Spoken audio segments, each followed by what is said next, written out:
Holy moly, it's me, Monster Mack, with another podcast. Did you like that, Trini? Did you say moly, Mack? I'm trying to switch it up this podcast. I usually go with the holy frickin' crap. I don't know if the fans need a new catchphrase, personally. I like the holy crap, but I'm trying to switch it up, mix it up a little bit. For you Mackanites out there, that is the official name these days, Trini number one, the Mackanites. I hear it's catching on. You know, some people recently tweeted us about meeting other Mackanites at a WWE house show. Did you know that? Oh, Trini, I did not know that, but I love when the Mackanites get together. One day I hope to have a gathering of the Mackanites. Mack, that sounds like an excellent idea. Mack, we are here again. This is part 3, just Mack and Trini with Scott Levesque, and he's here in his home or in the log cabin once again. I tried working something out with traveling arrangements with Scott Levesque, but he just wasn't having coming to us. So once again, we had to travel up to his lovely cabin in the woods in New Bedford, Massachusetts. Do you remember the episode of Curb when Jason Alexander and Larry couldn't agree on who would go to whose office? We're Larry David. He's Jason Alexander. That's what's good. He's not budging. But Mack, before we get into part 3 with Levesque, do you have any Mack news?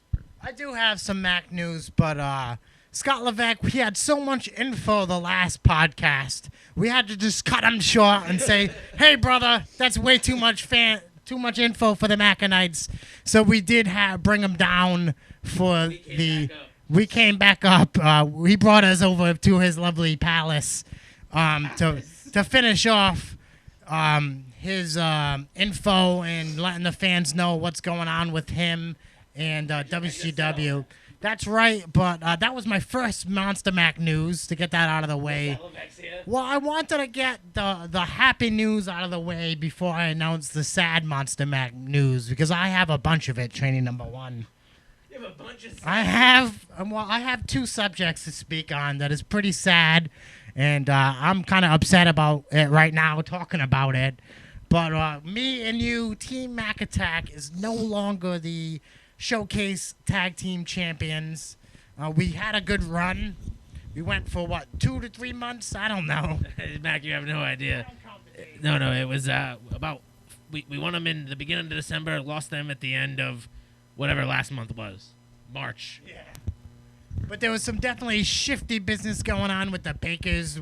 I've been asking Chris Blackheart for more competition, show after show. I'm like, come on, Blackheart, we want to defend them belts. We want to make them belts mean something. And he actually had some good competition. I was ready to wrestle, training number 1. I was good to go. And guess what happened? Well, you obviously know what happened, because you got brass knuckles to the face by David Baker. Legit punches, let me tell you. You have welts on your head still to this day. And David Baker throws the brass knucks to his dad. He jacks me in the jaw without the ref seeing. Next thing I know, I'm waking up without the belts. I don't know what's going on, trainee. Mack, you just did play-by-play for the whole match. Yeah, I had to let the people know what went down. I didn't want to think that our wrestling skills didn't match the Bakers. You guys got robbed. Yeah, it's true, Scott Levesque. We did get robbed, but I'm trying to work on it. Me and you are going to get together. We're going to have a new game plan. Rematch clause. There is a rematch clause going on. Don't worry, Scott Levesque. I think we're going to be married to them guys for a good 6 months. So I hear. But moving on to my second news, because I'm sure Scott Levesque has a lot to say on this podcast. And I'm going to try to get this one out. My friend Trevor, if you don't know him, he has poofy hair, giant sideburns. Runs our merch booth every show. He's been missing in action. First thing he says, "Hey, guys, I'm going to Florida, visiting my mom." Next thing I know, 3 weeks later, he's not back. I don't know what happened to him. It's been 2 months. Well, 3 weeks later, it was past his arrival time. Yeah. Wait a minute, I'm having deja vu, though. Yeah. Didn't this happen already? This happened 3 or 4 times already.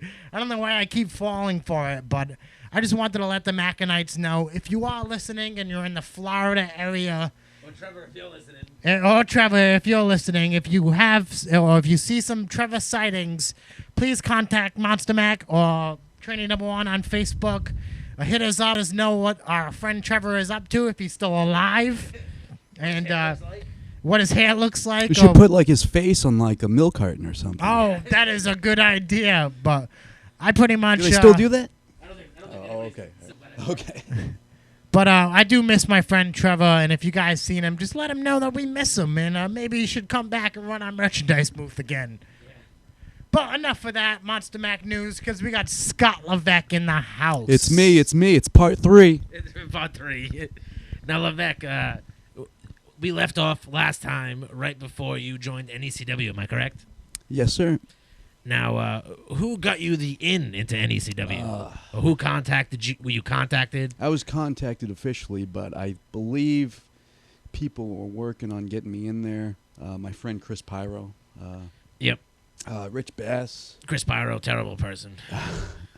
Rich Bass. Nick Steele went to my gym, so I'm sure. I remember hearing about that from you a lot at the time. Yeah. Actually, you were He working was a out like every trainer day. at the gym. Yeah, you guys were pumping that iron together. Yeah, exactly. So he was already in there. So by the time I got in there, he was already gone. But he probably put in a good word for me. So again, he gave me that compliment. Like I invited him to an ACW show. He watched a show and he gave me critiques on my match. Right. Compared to me to GQ Smooth. Ooh. So everybody likes GQ. Now, you get brought into NECW. Do you remember what your first match was? Yes. First of all, they brought me in, and I just assumed I was gonna just go in there as like a regular dude. Yeah. You know, maybe putting guys over or Right, whatever. right. Just to give you a backstory, I didn't follow independent wrestling at the time, so I had no clue about the product in NECW. So when I found out I was going there, I watched their NECW TV online. Uh-huh. NECW.TV. Exactly, yep. And cheap plug there.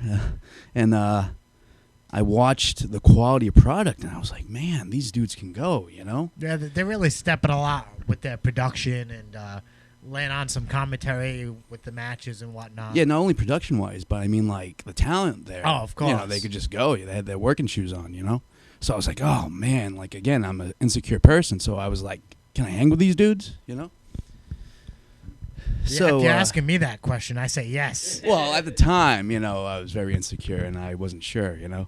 So, Well, we all have our doubts. So you got the official book for them. You must have been pretty excited. Tell me what your first experience, not only in the ring, but outside the ring in the company. at the time, like, I was watching, like, guys like Handsome Johnny, which was, like, a top prospect. Yeah. Brandon Locke, who was unbelievable. And I guess Handsome Johnny, who was the TV champion at the time, broke his back or something. I see. And he had to take time off for like a year. I would imagine. But they wanted to keep him around. That's when they contacted me, and they were planning to bring me in already. So they wanted him to do like a manager role I and see. have me as his protege. So I already had like a built-in angle, a built-in spot. Very you know? nice. Very nice. So you weren't just some random guy jobbing out to making their guys look good. You actually had a storyline built for you already. Very good to hear. Now going into the situation where now you're not being brought in as a job guy, I'm sure you feel a lot more pressure. How did you feel in the locker room the first time you were in NECW? Oh, so insecure. Like in an earlier podcast, I mentioned how I was Which one? I think part 2. Electric Boogaloo. Yes, my friend. sir. I think I mentioned I was trying to get into top rope, and I was like getting squashed by Kahuna. Right. Putting over a freight train. Putting over Johnny Angel. Like I never won a match. Right. And I was always the guy taking a fall, even in a tag match. And I just assumed this was going to be the same thing. Just making guys look good, putting over guys, but that wasn't the case at all. And I wasn't used to that. So you go in. What is your Handsome Johnny is your quote unquote manager? What was the first real feud you got involved with? Like, who did you have? Like, did you feud with the guy Johnny was working with before he had to step down for a while, or was it like a totally new deal? My first match was me and Sammy Lane, which was Handsome Johnny's Valet. valet. So she in became your turn, valet. She became my valet. She's valeting your manager as he's managing you to the ring. Exactly. All right. Exactly. So it was me and Sammy Lane versus Taylor Hendricks and Brandon Locke. Okay. Brandon Locke, who's amazing, you know. Taylor Hendricks, who's got a job somewhere right now, right? Yeah, she's I have no clue. in OVW. There I it guess, is. There it maybe. is. Yeah, something. Potentially TNA. Potentially. But either way, you know, that was your first match of NECW. Mm-hmm. And I think we went over. I'm sure the ladies tore it up. The ladies tore it up, and behind the referee's back, I think the handsome Johnny was distracting the referee, and I dropped an elbow on Taylor Hendricks. Oh, and sweet. Put Sammy Lane on top of Taylor Hendricks. 1, 2, 3. That's So my even debut. in your debut, you don't win. You don't go. You go over, but you still don't make the pinfalls. That's great. I'm personally a fan. Dropping the elbow on a woman, though, that's Yeah, quite a despicable. first. Nefarious. So the fans must have picked up on that right away, and you got the heat going on for you right away, I would say. Dropping the elbow on the woman, some woman abuse going Scott Levesque's way. Yeah. I think that would definitely get the heat. What happens after that? You had your first match. I'm assuming you felt comfortable with what you were putting out there with your storyline. Where does this all lead? Tell you the truth, I was really insecure. Really? Like, I thought, like, Handsome Johnny was just an on-air, like, sort of mentor gimmick. I see. But he kind of took it seriously, and he would actually put together my matches, critique me after my matches, and he would continue to do that for, like, a good year, you know? I mean, he would, like, actually agent my matches and put them together for me. So I learned a lot from him. Well, I'm sure that wasn't the first time a wrestler took a side and critiqued you on some of your matches. But that's also... But that was the first time someone, like, that wasn't involved in the match Someone of put his- together I see. my match, you know? I see. So I learned a lot. Oh, I can only imagine. It's very nice when guys go out of their way to help other workers like that. But I'm let very me just interested elaborate a in- little bit. Just, Please. like, after every match, though, like, he would never, like, tell me what I did well. He would always harp on, like, what I needed to work on and what I did wrong. And, you know, that's how you learn, though. So imagine, like, after a year of doing that, every single match, you know, Yeah. him putting together my matches, then getting the critiques afterward, you know? So I learned a lot, and he's a wrestling genius, I think. So Now, during that year where Johnny was helping you put stuff together, who were you working with? I was working with, like, Kellen Thomas, but he had like a mask gimmick. I didn't even. I had no idea. I didn't know he he did worked that. for NECW. NECW. What was the name? You don't remember? Don't remember. He only when I was there, I think I had his last match. So Okay. he was gone like Yeah. shortly thereafter. I wrestled Nick Westgate, Brandon Webb, Ryan Bisbal. I had another mixed tag with me versus Ryan Bisbal in LA. Again, undefeated for a while, you know, getting pushed, you know, and that was the first time I was like really getting pushed hard. Right. You know? Now, I think this is something I don't think we got into last time, but now after this year of working with Johnny and working with a lot of these talented guys, how are you feeling confidence-wise when you're doing shows like WCW, ACW, WCW, stuff like that? At the time? Yeah. Or like after? At the time, like as you're working with NECW. Confident. You feel more confident in yourself? Confident, yeah. But like when I first started NECW, I was like insecure because I was just like, I don't know, conditioned to like, you know, just work a hold for like 10 minutes, you know? Yeah. And just like get that cheap heat from the crowd or whatever, tell them to shut up and stuff like that. So I had to really step it up in NECW. Okay, You know? yeah. There was an incident where in my second match ever in NECW, I wrestled Nick Westgate, you know, like a hot up-and-comer, you know, babyface. And that was like a month after I chipped my tooth. And I never got it fixed. And I think I mentioned that in the last podcast.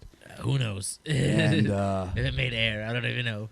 and I think he gave me like a drop kick off the top rope. Yeah. I think I bit my lip taking the bump. And somehow I completely severed my lip. And I ended up getting like 4 stitches on the inside, 3 stitches on the outside. But I was bleeding. Just viciously like, bleeding. Viciously, like a zombie. You Yeah. know, like oozing blood. But I ended up finishing the match. Did you freak out, or did you went along with it? I just kept on going. I just rushed through the end, you know? This shit hurts, all right. It didn't really hurt, but Give me a it was DDT. gushing, you know? Just that feeling freaked you out. Yeah. Yeah, and I watched the tape afterwards. It was just so much blood. Came out of nowhere. you Now, know? after you got into the back, did a wrestling promoter get in your face and yell at you for bleeding so much? 'Cause I know, No. I know some guys don't like that. No, it was just like concern. And I went to the Well, hospital. that's a good thing. The first many times I went to the hospital Yeah, after one of NECW. many. Yeah. Did you have some bad luck in NECW? Yeah, a lot of bad luck actually. Later on, maybe a year later, I was in the Battle Royal. I was one of the last three guys. It was me, Handsome Johnny. We're double teaming on Ryan Bisbal. Right. And I got eliminated by Ryan Bisbal, and I took like a crazy bump. And you know me, I always exaggerate my bumps. Yeah. And I somehow landed on the corner of the steel steps on the outside. The back of my head. And I Oh, severed man. the back of my head. And I had to get like 4 staples in my head. Nice. So Very nice. again, All from all I Battle remember Royal. was telling Davey Cash, "Hey, remember to get my payday. I'm going to the hospital." I I just was really picture that concerned about those conversation. Yeah. $20, you know. So Just super concerned about the Ducks. Hilarious. So you're working with Handsome Johnny. You're with Sammy Lane. What was the feud that you had? I mean, I know you worked with a lot of random guys. Was the first feud really had with Johnny? I never really had a feud. I worked like random guys. Yeah. Just getting the character over. Just getting the character over, getting the stable over. We're called Team Handsome. Right. And I was the worker, he was the manager, and she was the valet. Lots of mixed tags. Then we got the TV deal, the Comcast TV. So you were there. Was it right before? I was there maybe like 9 months before the TV deal. So if you were there for a while, then you were. I was there for almost 2 years. So when I was getting to watch Scott Levesque on my I was getting to watch my friend. Yeah, that was on already Comcast 9 on months demand. in. You yeah. had already been there for a while. So you get the TV deal, and what happens? Did you notice a change backstage? Is there As far as times, they're strict on times. They're strict on working the hard camera, obviously. the time? You mean like length of the match? And Yep, the TV times, yep. So that's If your match was given 8 minutes, then you had to be like a stickler. Yeah, you had to be You real know. inside that 8. Mm-hmm. And that was the only real change you noticed. Nothing else really. They were just a stickler and like working the hard camera, Yeah. obviously, you know, and sticking to your times. Did the house go up at all, or Again, this is like 3 years ago, but I don't know. Maybe, just maybe? maybe. Yeah. No, I don't know, man. I feel like to me that would be kind of. I'm not saying anything disparaging about NECW or anything like that, but I mean, you get a TV deal with a major network or whatever it is, cable company in the area. Your product is on TV, it's on demand, and your house I mean, pretty much to stays us the working, same. the workers actually working. I think like we're marks for that. We're actually The fact that it was like, on happy. TV, yeah, no, you of know. course. I mean, That's- it validated in some way our careers, you know. Right. So Did money go up at all? Did you guys see any of that TV money? no, we did not. It was just the same, you know. Yeah. But, just the fact that we're on television in some way was It was cool, kind of you more know? of a little bit of a payoff, like, oh, I'm on this TV show. Not just so- cable access, but I mean, like Yeah, on real, Comcast, yeah, you know? actual. I mean, I can go to Comcast. It was dating, I buried can- on demand, but Hey, I mean, I it found was it still every cool, week. you All know? right, I found it every week. So, how do you feel about your time at that point? Like, you're a year in. They just got the TV deal. What do you think they're gonna do with Scott Levesque? Do you have any idea? Are you going to talk to anybody about what they're gonna do with you, or are you just Not kind really. of I was just happy to be just there, showing you up know? during Yeah. shows and like, what do you want me to do? Yep, exactly. Now, who was booking at the time around there? I think the Storms. Yeah, Matt and Kyle Storm. Rich Bass was also a booker. You know, Sheldon was obviously the owner. or part owner. that all leads kind of into the PWF thing with those three dudes. Yeah, eventually, yeah. Because PWF was a promotion before previous, right? and the merger, they merged with NECW. Yeah, So. eventually split afterwards and stuff. Yep. All right, so how did you feel working with Handsome Johnny? I mean, he I'm assuming he was your mouthpiece. He was my mouthpiece because I got the bad reputation of not knowing how to cut a promo there for whatever reason. Now, did you feel like you cut bad promos there? or- Like up until that point, I thought like everyone told me I was a good promo. right. Like, I mean, you guys are my friends. Like in ACW, Right. I think I was a good promo. In RDW before that, like backyard stuff, I thought it was a good promo. right. You know, but when I got there, I just got the reputation of being a bad promo. You know, maybe because they never like let me talk, and Johnny always talked. So when I 'Cause did talk, like Right. I didn't make the most of it. you Right. know? I was always that super villain in the back, rubbing my hands. That's what I was just gonna mention. Good promo or bad promo, I always enjoyed to see you rubbing your hands In the together in the background.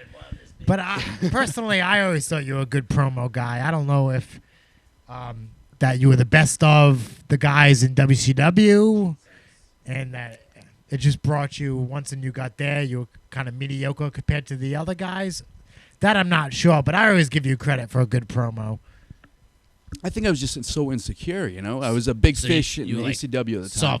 Soft-spoken, and they never let me cut promos. The few times I did cut a promo in NECW, they never let me have a live microphone in the ring. It was so it was all just in the back. In the back, in a room, just you and the camera, and I was just like a deer in the headlights, just this is awkward, So it never translated. So to you feel like you felt more comfortable with a live mic in front of a crowd, people you could feed off of. Mm-hmm. So when I was in that promo room, just me and the camera, those few duds that I had, then I was labeled like a bad promo. Yeah. I think that's what eventually led, maybe Gino coming in to be my mouthpiece. Yeah. But that comes later. So, who comes to you with the idea of you turning on Johnny? I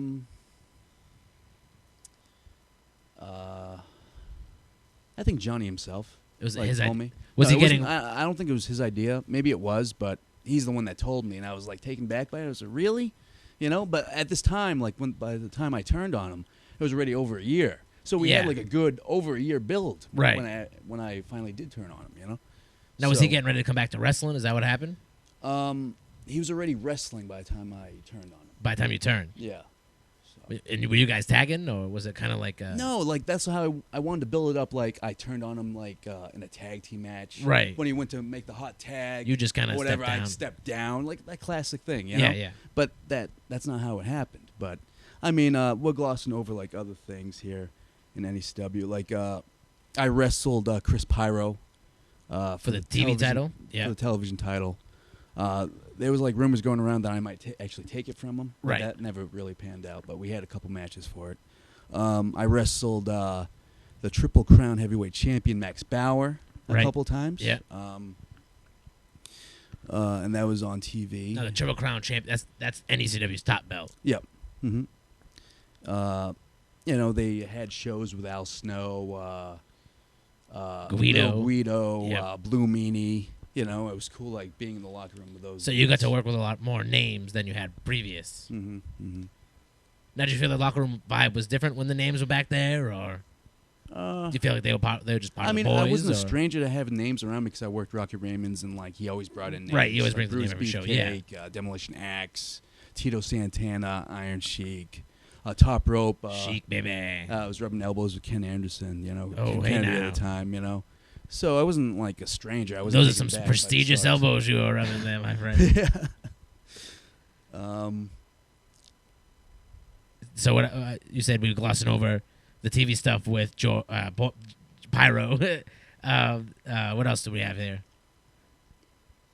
Nothing. Nope. Well, you're the host, guy. My side question. Told me I was glossing. I got a little side question. I noticed Sammy Lane. Maybe you have the inside scoop.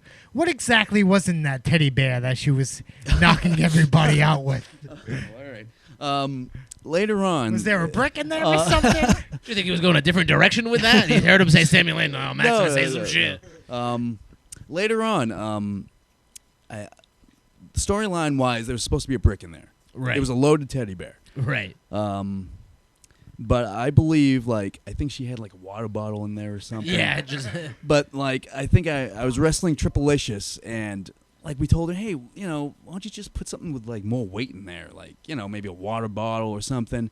And instead of putting a water bottle in there, a full water bottle, just to make it look like it's more weighted, she went outside. Got a rock. Put straight up rocks in it. So when I came to the spot where I hit Triple-licious with the thing, there was straight up rocks in it. Yeah, knocked him silly. And she didn't tell us, you know what I'm saying? I knocked him silly with a teddy bear, dude. That's forever. Triple-licious. I'm sorry. That took away his street cred right there. Knocked out with a teddy bear. So you're all done. So I'm in my wrestling groove. Yeah, NECW. You're doing it big. You're doing better than pretty much everybody else. I'm still working ACW at the time. Yeah. Then Whaling City Festival comes around. Top Rope works that, and I sent out feelers about working there. How do you feel about some Scott Levesque at the Whaling City? And I got booked, and I wrestled Spike Dudley, which I already knew. I'm looking at the picture right there. Of me choking Spike on there, you know. And, he trained me for a little while, for 6 months prior to that. Right. So that was my in. Was that pre-us? Or I think that was when you guys were actually training. We were actually when I brought that, you guys, yeah. So then I went back because there was that whole deal that we discussed last time about me, like Sean Candido making me choose. Yeah, being pissed. You know? Yeah. And I chose ACW.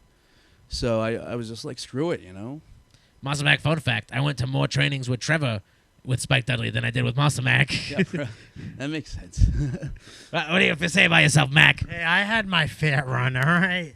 It wasn't until Spike Dudley slammed the stick against the pole and screamed at me that I just thought, like, maybe, I don't know. This is kind of scary. One of your childhood, Didn't he mention something? It haunts me to this day. I see random visions of Spike yelling at me, slamming sticks against walls and stuff. It was against the Turbical post, and it was a golf club. It was scary either way, all right? What were you going to say, Levesque? Didn't he like mention something like about Monster Mack like running the ropes like a clown or something? Yeah, because he used to kick his feet up when he hit the ropes, like toes in the air every time he hit it. Wow, that kind of thing. It's one of my favorite. That was a used of, you said. What, are you still doing it? No, I fixed that problem, all right? All right. In case Spike's listening to this, there's no need to be upset, Spike. But so you got the feelers. You did the Whaling City Festival. Did you feel like accepted when you went there, or was it weird? You got to remember, it was kind of weird because I had a spot there before, and I chose to quit because I was kind of screw it. Because I was like forced to, you know. Yeah. Which is dumb, but I went back and I got good feedback. And at the time, they were trying to push this tag team, a masked tag team called the Midnight Riders. At the time, it was Riders. Was the Midnight first name? Riders? Yeah. Yep. And one of the guys no-showed, and they needed another guy. They wanted to push this tag team to the moon or whatever. You know, like the Road Warriors, like the no TRP selling, like version. unstoppable, like tag team. And the guy no-showed, and they needed another guy. Yeah. So as like a dry run, they put the hood on me, and I wrestled like Brandon Webb, and they're like, you know what, we got our good dude, you know. Now this was for the Whaling City Festival, Mm-hmm. and do you think they had the idea to you like that? Is that why they put the mask on you, because they thought maybe we can go with Levesque? Yeah, I think so. Yeah. Now, you said you wrestled Brandon Webb. Your first match as the Midnight Rider, was that a singles match? It was a singles match, yeah. So they pretty much tested it out with you in a singles match, and I was just wearing like a random mask. It wasn't even like the. oh, okay. So you didn't come out with your tag team partner No. It at was the just like a time. singles So it match. was just a random match yep. thrown out there just to see how Just you to work see. under a Just a hood. tryout match, basically. I see. And it worked out well for you. So right after that, they come to you and say they want you to do the Midnight Rider gimmick. Mm-hmm. And so did you say yes right away, or I said yes because that was part of my master plan because master plan? Sean Candido, like 6 months earlier, gave me the ultimatum. It was either us or them. Right. You know? So I was like, wait a minute. So now I'm going to get like a gimmick. So, by the way, Sean Candido wants to do the podcast. I don't know if he wants to speak some truth on you about, you know. I mean, this is a little footnote, and like, you know. Yeah, well, hey, man, people have been listening to him. So I'm sure you pissed some people off. No, I'm sure I have. No, you don't think. I've been very PC about my stuff. Oh, listen, I don't want PC around here. Now you're telling me that. I want to get some dirty, my friend. No, I'm just telling the truth on here. So. Sorry, continue. So I was like, okay, if I'm under a hood anyway, I'm a different character. So Right, it's not Levesque, so it shouldn't matter. Yeah, exactly. So before the issue was, I was being groomed as like a top guy in Fairhaven for the group ACW. Then I was also moonlighting, like working for TRP, putting over their guys. Right. So that shouldn't be an issue now because now I'm working under a hood. So the following show for TRP, my official like debut as a Midnight Prowler. So you guys are the Prowlers by this point? They changed the name to the Midnight Prowlers okay. now. I'm not sure why. It just sounded cooler. It sounds I better guess. than Yeah. Midnight Rider or whatever. That's kind of. and we beat the Aldens at the time, the TRP champions. Champions, and we yeah. became TRP tag team champions. First show in. Yep, first show in. Wow. So they must have had faith in you guys. Yeah. I don't want you to give away your partner's name or anything like that. Who was it? How did you feel working with somebody? He was cool. He was a guy from New York. Yeah. Very built. Big dude, right? Very big, muscular. And at the time, I was no slouch. Yeah. I was probably the biggest that I've ever been in my life. At the time, I was probably pushing like 230, legit. How much were you eating at the time? Again, I told you my regimen of 500 grams of protein a day. Right, yeah. Not counting meals, so that was crazy, you know. But I was really in my wrestling groove. I was working NECW, Top Rope, ACW, all these other spot shows. I was really in my prime. Right. So I was getting as big as I could. You know? Yeah. Now, so you start working there. You win your tag belts right away. Do they have like a plan for you guys, or is it kind of just like we're gonna give you guys people to squash? Not squash, but we're dominant. You know, Right. We had a rematch at the PAL against the Aldens the following month, and we retained. Yeah. And we're just like this unbeatable, like masked, like new age demolition, man. And I loved it because this was the first time like I played a character. Like up until this point, like I was always Scott Levesque, Right. always playing the cowardly chicken-ass heel. Pussy heel. You know, and for the first time, I was like, "This is badass," you know, and I loved it. You're getting to be just something outside of what you've been doing Exactly, normally. playing this character, you know. Now, So were you getting any negative feedback from the Fairhaven side? You wouldn't think so because I was under hood. And I'm not That even was- talking just Candido. I'm saying like anybody else. Any like your brick houses, your ashes. I remember like vaguely like the ashes and the brick houses would like pull me aside and be like, "Oh, you know how they do over there." And there are times again where I would pull double duty, Right. you know. And you're doing both shows. I'm doing both shows, and they would always try to get information from me. Oh, how they do over there, you know, and like I could just tell from their demeanor they didn't really like Now trust me. The you know? second time around, was there kind of like the payday? No, that didn't crap happen again? anymore. No? That didn't happen anymore. So that was good. So, Mac. Here's a random question thrown at you. How do you what's the comparison between tag team wrestling and singles wrestling? Because I'm sure when you first got into this business, you did a lot of singles matches, and you were used to the singles wrestler. And now you find yourself a tag team champion in a big promotion. What's the difference between actually working as a singles wrestler and a tag team wrestler? If you liked it more, if you liked it less, give me some info. Not only that, monster, but Monster. but I was Mr. Mac over there. I was not only TRP Tag Team Champions, but at the same time, mind you, I think I'm the only man that could claim this. Yeah. I was also the ACW Tag Team Champions in Rob Fayetteville. Hagen, right? You with And Hagen? I was already with Hagen for over a year at this point, and I was like learning from him how to be a good tag team wrestler because he was already in a tag team Previously. with his old tag team partner. So I learned everything from Rob Hagen. Do you ever mix spots up? Well, like certain spots you do. Oh yeah, I was doing the same spots with both, like my with both guys. both tag team partners. Yeah. Awesome. Russian You know, leg sweep DDT. That came later. Later, Came okay. I didn't like think of that yet, but we would do the old school abdominal stretch. And it's- The yeah, old yeah, school, leverage deal. So I was doing that with both tag teams. I would use the same spots, so I was really in my tag team groove. Then I was in NECW doing my single stuff, so it was cool. Now, who was the bigger heel?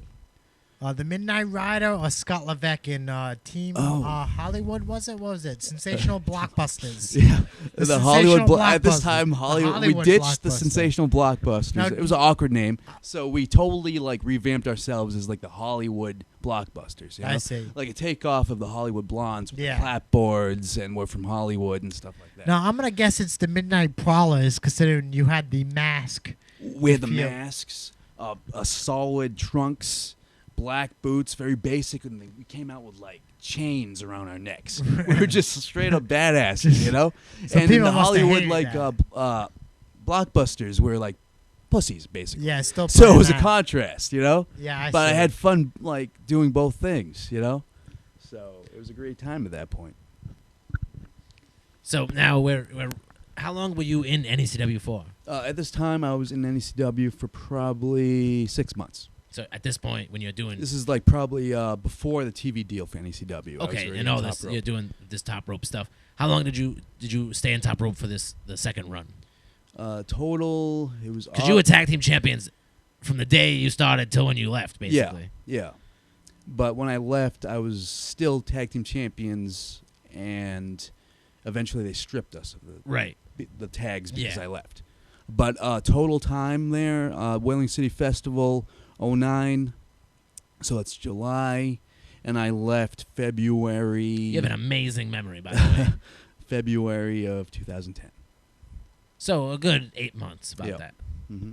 And I'm assuming you enjoyed the time there. Oh, man, it was awesome. Learned a lot. Worked a lot. Again, dominant. And this was the first time I was like a dominant character, you know? Now, were you doing their away shows, everything? You were away shows, we went to freaking Adams. Oh, Adams. Franklin. Such a long ride. Obviously the PAL shows. Yeah. Yeah, it was a lot of fun, man. You know? What was the reason on the second time around why you left? Heat, personal heat. Yeah, personal just stuff. Yeah, just backstage bullshit. Just personal bullshit. Yeah, you know? yeah. So I remember you telling me like the day you text the booker and said you Yeah, were leaving. it was, he was kind of like confused, like in whoa. hindsight's always 20/20, and looking back, it was dumb. I should have slept on it. Yeah, but you know me as a person, like I just react. Yeah, you missed my birthday party because you were mad at me. I was mad at you, so I missed your birthday party. That's just how I am. Also, that I didn't even do. I didn't even sleep Trevor. on it. I was just like, screw him. I'm just not gonna go to his birthday party. You know, like I'm your friend, so I'm just kind of like, all right, dude, I'll see you later. You know, I just keep grudges. You know, I just don't sleep on things. I just don't think about them. I just react. And I was scheduled. Me and my partner were supposed to tag team with Demolition Axe. Yeah, and we're like a takeoff of their gimmick. Yeah. So it would have been so cool, and I canceled on their show, and I quit, and it sucked. Yeah. Now, after you left TRP, you're still working with NECW, right? I'm still working NECW by this time. I'm sure like, the Fairhaven guys are all very relieved that you left TRP. Yeah, maybe. Just maybe. I'm sure they were. It didn't really affect them because I was under a hood anyway. Yeah. But I still had NECW. When do you start feeling comfortable at NECW? Around this time, I think. Yeah, so 6 months in, 8 months in. Yeah. You're starting to get your groove. You're going. Having good matches with Chris Pyro for the TV title. Right. Wrestling Max Bauer for the Triple Crown Heavyweight Championship. You know, so. And how did you feel when I don't know if we're glossing over anything else, but how did you feel when you first found out you were going to start feuding with Johnny? I was, like I said before, I was like, oh, really? Like, that's how they're going to set it up? Because I wanted to tag team with him a couple times. Right, before you just turned. Before I just turned. Now, how did they set it up? He just came back to wrestle. Now, when he came back, was he a babyface or was he still in his heel role? No, he was a heel because I was a heel. Still rocking the heel. So he was still managing me, but so pretty much he just started wrestling again. Yeah, right? he just started wrestling again. I see. So we're basically sharing Sammy Lane, you know, as a valet, and let's see. And there was this thing called the Iron 8, an annual tournament I'm for familiar. NECW, which was a prestigious title tournament in New England. And I was going to be one of the participants. And the way it worked was... You totally mocked out when you found out? I nervous? Yeah, I like, questioned... who the hell am I in? Are you sure you want me in this? Yeah, exactly. Verbatim, that's what I said word for word. I was like, you sure you want me in there? Because that's like the elite, you know? And like previous winners were like Brandon Locke, Antonio Thomas, you know? But like at this time, I was getting groomed by DC Dillinger. I wrestled him like a couple times. Daddy Cat. Point. Daddy Cat Dillinger. You know, I was wrestling all these other good dudes, you know? So I was getting groomed, you know? And I was starting to pick up confidence, you know? And the Iron 8 is really where it all went down. Yes. And you got to work Guido? No. In the tournament, there was Tony ECW from ECW fame, ECW. Tony Mama Luke, and Little Guido. Okay. And it was a single elimination tournament, and the winners of the first round advanced to a four-way for the 45-minute Iron Man match. Okay. So that's every Scotty Jive match I've ever seen. Yeah. Just too much. No, so you advanced? I wrestled DC Dillinger for the third time, and Yeah. I defeated him by submission. And By submission. Just throw that in there. yeah. And I advanced to the 4-way, and the other winners were my mentor, Handsome Johnny, Alex Payne, and Tony Mama Luke. So in that 4-way, I wrestled my third or fourth star, Tony Mama Luke. So just going to get that in Now, there. you mentioned that Handsome Johnny used to mentor you a lot. Did that cut back a little bit as he started wrestling again, or was he still there for you to show you the ropes a little bit and teach you a few things? Critique, I think that's the word you're looking for. Critique. I don't know that word. He wasn't as hands-on as he was as, like, my manager, because he had his own stuff to deal with. Of course. Like, I had him as my manager for, like, 9 months before he started wrestling again. And again, he would, like, put together my matches and critique me afterwards. Then by the time, like, I turned on him, I would be working with him Yeah, for, so like, a you good guys 4 were months. both- Then he would put together our matches and Yeah. critique me on them. I So I see. learned, like, almost 2 years worth of, like, stuff from him, you know? And that's who I credit now for being, like, such a good worker, you know? That's why, that's who you credit learning how to work from. For being a wrestling mastermind. Yes. Yeah. And I've heard many people say that about you. Especially, I like is, you come up with some stuff, and then right before you go through the curtain, you're just like, wait. Let's go. You have a totally different idea. I've seen it happen a couple times easily. With you? Oh, yeah, with us. And I've seen you do it to, not Chris Pyro, Davey Cash, right before you guys went to the curtain. You're like, hey, Davey, by the way. Totally changing stuff or just reiterating the same stuff? Oh, yeah. Maybe it was reiterating with Davey. Oh, You okay. changed stuff with me. But to give you a little confidence boost, I also heard guys say that I love wrestling that Scott Levesque because it's going to be an easy night because he's going to structure it all for me very nicely, and we're going to get going. It's and funny get at it. because, like, people will say that now, like, oh, he'll structure it all, he'll call it all, and set it all up. I also heard that he likes to kick people really hard in the ribs. I've Which heard I that. do, which I I've do. heard that complaint before too. You could blame Dan Freitas for that because for a little while, me and Rob Hagan went to his tag team school. If you're a professional wrestler and you're in the ring with Scott Levesque, do not be on your hands and knees at any time Oh, I during the love it. match. I love it, dude, when they He set me up loves for it. it. You were training at the Pride School, Yeah. and that was LPW. That was at LPW, but I think it was They like were just actually doing their own- labeled as like the Pride, Pride School training because school, that's yeah. what the commercial said, right? Yeah, something like that. Learn to be a pro wrestler. But me and Rob figured we're like in the tag team groove. I was already doing the Midnight Prowlers thing, so I was like, okay, these guys are like, known for being a tag team, Yeah. and they're pretty good. So maybe Rob had the idea of like us going down there and learning some shit, and we Yeah. did, And that's when Dan Freitas told me about like the How to just kick to the pectorals, make sure you kick them square as in the hard, chest. verbatim. This is what he said, word for word. Kick them as hard as you can, because that's all muscle in the chest area. So it'll make an awesome sound. Right. And Where's Dan Freitas right now, by the way? I don't know. kicking people in the chest somewhere that's not wrestling. Is my guess. For the record, that's all muscle for certain guys, all right? Not some of these What are you complaining about? You have a chest WCW pad, wrestles. so, Oh, I'm not complaining. not me personally. I'm looking out for my fellow homies out there in the wrestling business. His homies, those his dogs. So you went down there, you learned some stuff at the. So you're just basically you're tagging everywhere but NECW, and now you're getting ready to turn on Johnny. The Iron 8 is set up. You worked in that 4-way. Who wins the 4-way? Handsome Johnny wins. And are you the last competitor that he beats? I believe so. Yeah. And you were not happy about that. No. And we're gonna tease like a turn or something. Yeah. Sammy Lane gets involved. She passes me the bear, or by coincidence she passes me the bear, and I was gonna tease using it. Then he gives me a spin kick. Right. 1, 2, 3. So you were teasing that I'm gonna cheat to win. But that was supposed to be the end, but we mistimed it, and by that was supposed to be the end spot, and with no time left. But we actually had like 3 minutes left. So Handsome Johnny says, "Put me in your leg lock." So we teased the leg lock like I was gonna get like another pin on him or another fall on him, and we put him in the leg lock. Then time runs out. So at the end of the match, like he was trying to put me over. Yeah. So basically, he squeaked by winning the Iron 8. He So the following week on TV, I'm all jealous.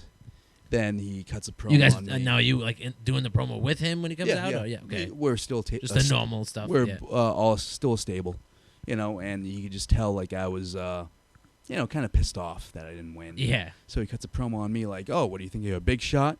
How about you and me tonight?" In a mentor versus protege match. Yeah.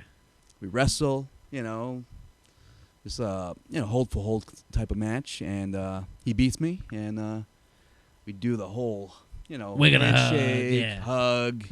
Then out of nowhere, I think Sami Lane gives him a low blow. Yep. And then I look all shocked. Then I go Sammy, to help what him are you out. doing? Sammy, what are you doing? Then I go to help him up.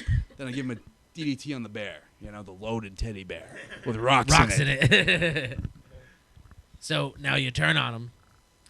To you, are you thinking like, now I'm going to be able to step out of his shadow? I'm going to be able to do, make a name for myself by myself, and you guys are going to be SL squared. You Scott Levesque and Sami Lane. Yeah. I thought he was going to be a baby face, and maybe they were going to give me a rub. Right. Working with him as like a top heel, because it just made sense because I was in his shadow the whole time, and on television he was verbally abusing me. So I just figured it would just make sense storyline wise. I just took his girl. Yeah. So that would be enough to feud with him, And that's what I was led to believe. So what ends up actually happening? What ends up happening, I had a bad reputation for cutting a bad promo. I see. So I needed a mouthpiece, but I already had Sami Lane. I don't think I needed another person, And they ended up bringing in Giovanni to take the place of Handsome Johnny. So again, we're like a 3-person unit. I was in the same exact spot that I was before. I see. So you find So yourself basically, in one he comes in storyline. and he takes all my heat. Now, does he feud with Johnny? It's like mostly like he's the mouthpiece. So he's just doing all the trash talking. He's doing the talking. You're doing the losing. And I'm basically doing the losing. But for the most part, it's us versus him in handicap matches and stuff. With Sami Lane on the outside, too. So 3-on-1. 3-on-1. Now, how did you feel working with Gino? I mean, Gino, at the time, I thought he was great at what Right. he did, But I thought, You were frustrated 'cause you wanted storyline-wise, to I was do it. frustrated because I thought this was, my chance to be a top heel. Yeah. And I thought I could be a good top heel. Now, correct me if I'm wrong, but around this time, isn't that when the ACW WCW split starts happening? No, Is it after or before this? that's after. How off am I? Maybe a year. A year, Jesus, Levesque. All right, so you're working with Gino. You guys are the G3 network. Yep. I'm assuming that he came up with that name. Yep. Because he was Again, the stable's named after him. Just like the last stable I was in was named after named after the Handsome guy. Johnny. Yeah. So basically, I was in the exact same spot in the background, rubbing my hands together like a Batman villain, and just not having that, that push to be a top heel. Now, did you ever voice your frustrations? No, because I was just happy to be there. I just didn't want to. You In didn't wanna screw hindsight, anything up. I should have. But then again, they wanted to bring in Gino, and they thought that was a good spot for him, and Right. it made sense, and I guess it fit. So after you're with Gino, what do you guys move on to doing? Oh, but we were feuding with Handsome Johnny in handicap matches for 2 months. Yeah. Him beating us and stuff, and eventually we got the upper hand. Then Alex Payne gets in the mix and helps out Handsome Johnny, and we're doing that for a while. And does that is that the end of your NECW run? Oh no! Eventually we do a tag team deal. We do tag team matches for a little while. You and Gino. Me and Gino. Yep. Then eventually, that's when the TV deal for NECW ends, and that's when, at the time, we thought NECW was going to shut down. Was closing up. You thought it was closing shop. PWF was going to emerge soon thereafter. Right. And at this time, that was when ACW Was changing over. was in the process of changing over So to Whaling City Wrestling. At the end of the NECW run, when the TV's closing up, are you glad that you're not going to have to, that you're all done working with Gino? No, when because PWF reopens, because there was you don't go back with Gino, do you? Yeah, we do. Oh, okay, I'm Yeah. sorry. I thought that that ended. No, I mean I With wasn't NECW. miserable. I was happy. No. to be on I'm not saying you're television, miserable. Yeah. And it was a top. I was always during the whole time I was in NECW. I was always a featured act. When we were on the Comcast deal on television, where we were always, I was always a featured act. Yeah. So I was just happy to be there. But I thought that was like my shining moment to be like a top heel, which I'm so good at because I'm so good at being a heel. Right. You You're know, and just given a the bad guy. opportunity to cut that promo, it was just the fact that I had a couple dud promos. Right. You know, and they thought like I couldn't carry like talking. That's why they brought in Gino. And again, I was in the same spot, just spinning my wheels. Now, is this like a hindsight thing where you feel like you should have went back and Yeah, I would have done so many things differently. you could go back, cut a hell of a promo, even if it's to a camera or Yeah. show them that you can do what that they want you to do. Yeah. So PWF starts back up, and they're using basically. Let's backtrack to like ACW. Okay, so ACW, Um. the promoter at the time, Dave Oliveira, Yeah. and the booker Sean Candido. At the time, like I was doing the Hollywood Blockbusters deal with Rob Hagan. You think Dave would ever do this podcast? Probably not, right? He would probably do it. You think he'd do Why it? wouldn't you do it? Like I'm sure a lot of people want to do I don't know. I'm sure Dave thinks like we're gonna say some weird shit to him.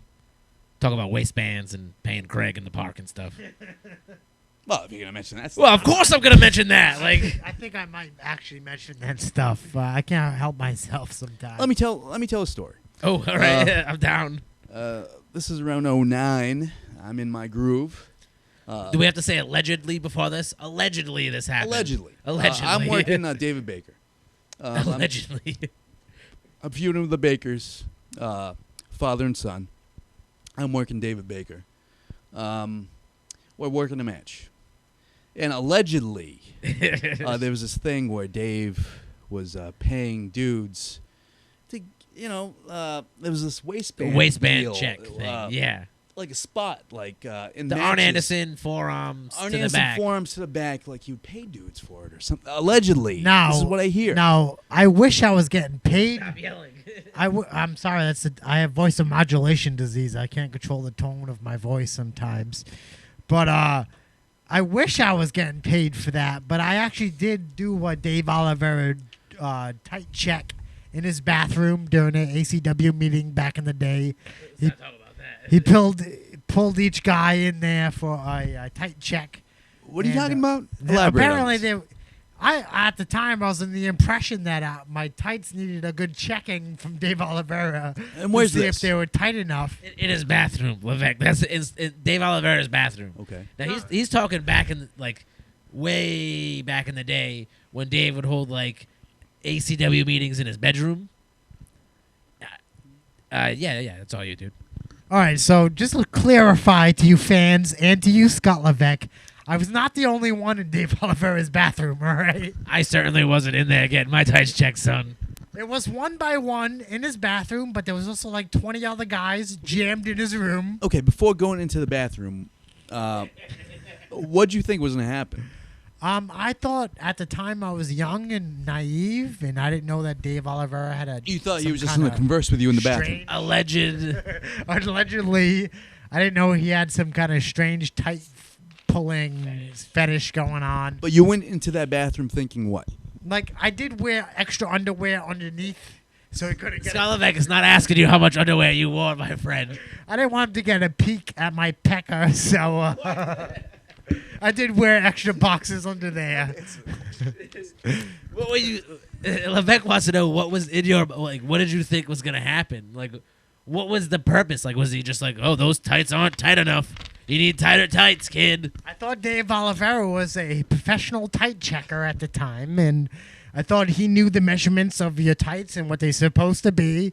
So, I wanted to see if my tights were clarified or not. But after looking at this whole thing in perspective, I feel like I might have been taken advantage of a little bit. Yeah, maybe. I'd say more than a little bit, Mac. All right, so But back to my back story. to your story. We I got was off on a working whole David weird Baker. story on that one. This is before I knew any of this, and I was just working David Baker, and we're going over our match, and for whatever reason, he requested that I do the Arn Anderson pulling the tights forearm to the back, and I was like, okay, dude. So I love Arn Anderson. the spot was me doing an up and over in the corner, then pulling his tights, giving Arn Anderson forearm, but I was feeling good that night, so I was like, dude. Screw it, I'll do 3 or 4. Yeah. And he was all happy, dude. And I didn't know why he was all happy. But then when I found that out, I was like, that son of a bitch. He probably got paid like $60 for that match. David Baker was all about it, right? He was all about it. He was all happy. His eyes lit up. I was like, okay, I didn't expect that reaction. Oh, yeah, on Anderson. Go for it. So I've got that match on tape, too, and I gave him like 15 forearms to the back. Jesus. So he got a huge payday that in the evening. Allegedly. An alleged payday. So ACW is switching over to WCW. Eventually, but there was like Vane was a champion at the time, and there was a 4-way matchup. Yeah. Me, Brickhouse Baker. Yeah. I believe David Baker, and anybody with the last name Baker. Who was the other guy? And me, obviously. And, Yeah, that was you were the ball. And I won the championship by Yeah. pinning somebody. Then I was like the second last ACW champion. Yeah. Because David Baker came back out with like a stipulation that Those Bakers, man, they just got your number with those stipulations. They just come out like, yeah, but done. Some sort of money in the bank, so he challenged me right there and then. And I think like he hit me with a clipboard out of nowhere, quick pin, 1, 2, 3. So again, for 30 seconds, you were the champion. I was a once champion, again. then I lost. Then shortly thereafter, they shut down. Now, and, do you know what the reason was? Dave didn't want to run, he or was he just was not. forced out or something. Like, if he doesn't want to run away, if he didn't want to run, why does he randomly keep trying to come back? Like, he did that show that you did with Raven, which was awesome. We'll get into that. But, like, here again, he's trying to run soon? I haven't heard it. See, I don't know. I work with, like, somebody, Dave's cousin or something weird. I don't give a Is he damn. running again? That's what the rumor is, but if he is going to run, if he's going to book us, excellent. Good idea. I'm down for that as long as there are no more tight checks involved. All right? I'm all tight checked If out. he books me against a star, then I'm in. You know? Yeah, of course. It's the Scott Levesque way. I ain't wrestling. It's for the belt, brother. That's what I picture you telling Blackheart every time he calls you. So, where ACW shuts down, I heard there was like I was at like the first WCW show, and Candido had like this big meeting about everybody's, bullshit, and Dave is crazy and all this nonsense. How did you feel going into the WCW? I was just Same nonsense. I was just happy like there's a place to work in Fairhaven because It's like, it's like 5 minutes away. Still then- running, right? Yeah. Yeah. I don't care what it's called. There was no difference, you know. Yeah. A lot. All it was the same guys, booker, you know. Same booker, same guy. The booker was now the promoter, so whatever. They took down the big ACW plywood that was painted ACW, and Woohoo, you know. that's Big- it. They just who changed it cares, up with a you know? curtain now. So you are, I believe, if my text messages are still working, you were the first Whaling City Wrestling Heavyweight Champion. Yes. And how does that come about? Are you win a tournament? Is this I a tournament? think there or? was some like deal where, like, it would all lead to a big 3-way. One guy would win a Rumble. I'm not sure who won that. Yeah. Maybe David Baker. One guy would win a tournament, and that was me. Yeah. I believe I defeated Eric Dillon. ED podcast, Masa Mack friend of the podcast. Episode number 7, right? Is it? I don't even know. I don't Man. know. I have no clue. I think you were 6, 7, 8, 9, and 10. That's Yeah, what. maybe. I defeated Mark Damon. We never really got into how you feel about Eric Dillon. Because he mentioned you in his podcast. Oh, did he? What did he say? Oh, I don't know. I mean, I might have to go back and listen. But something to the nature of Scott Levesque, he's crazy. Really? Of all the things he could say, Of all the like, he things. mentions that. Right. And I mean, right away, I tried to, like, And that's my friend, you know? That's something, you're supposed to be close I to. consider, like, Eric Dillon a friend. But of all the good words he could say about me, Scott Levesque's a good hand. He's a good worker. He's so passionate about the business. Scott. He loves wrestling. No, he chooses, you say. So many things, but Yeah. at least he didn't say that you were a great guy. God bless you. Yeah. That's a valid point. He didn't go, God bless him, Scott Levesque. So, how are you? What are your feelings on Eric Dillon? I don't know. I considered him like a little brother, We You bonded. considered not anymore ever since he said that? Ever since he called me crazy, apparently. Of all the things you could say about Scott Levesque, like being a good guy, being a good worker, being passionate about wrestling. One of my He closest friends. That's chooses it. insane. I don't know. He didn't go insane. He didn't say insane. He but did say close insane. to close. Did He he? did. Oh, I thought you didn't hear it. Oh. Yes. Allegedly, he said insane. So that's it. You just, Eric Dillon, he's dead to you. He's dead to me. I'm just gonna take I'm gonna take the high road and just not well, say anything. that's you know? way better than you saying that he spit in some girl's face. Oh, okay. Let me elaborate But on that story. that's allegedly. I get it. Okay, this kid has never had a job up until I'm sorry, Eric Dillon. I totally up made him tell until the like story. I got him a job where I've been working for the past Forever. 16 years. Forever, yeah. I've been working at this place since I was 17 years old. I've got seniority there, and I got this kid Eric Dillon that I've bonded with in ACW, a job, and then eventually there's this girl. And she's a cute girl. Does she still work there, by the way? No, she does not. She's gone too. She's gone. But I'm like, Eric, just like she passes by one day and I just see his like body language and I'm like, Eric, Oh, don't do it. Eric, don't do it, please. That's the boss's niece, please, for Christ's sake. Because you know it's going to turn out bad. Yeah, and at the Especially time he was with dating Eric. somebody, so he breaks up with this girl. Then he starts pursuing this girl at work, the boss's niece, and I'm like, oh God, this isn't gonna end well. Yeah. And and they're in a relationship at first, and everything's like cool. Then eventually it hits a downward spiral. And, Really? No. And instead of keeping it private, there's a big blowout at work. At work, you say. At work, and Don't tell me this story ends there's a with big him dispute spitting at work. in a girl's face. He's yelling at her at work. Then it's break time, so we're allowed to go outside. Then they're having a big dispute outside in front of everybody. Then push comes to shove. Words are exchanged, and he spits in her face. What? In her front of face? everybody. Now, let me tell you, I'm guessing the next thing happened was the girl was immediately fired and they gave Eric Dillon a raise. The exact opposite.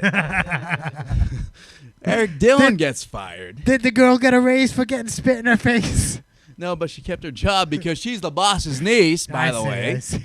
And Eric Dillon's gone. Eric Dillon, I'm sorry I had to air this dirty laundry. We could have kept it at that, but I had to say something. My this apologies. wouldn't have been mentioned if he didn't mention, what he mentioned, Yeah.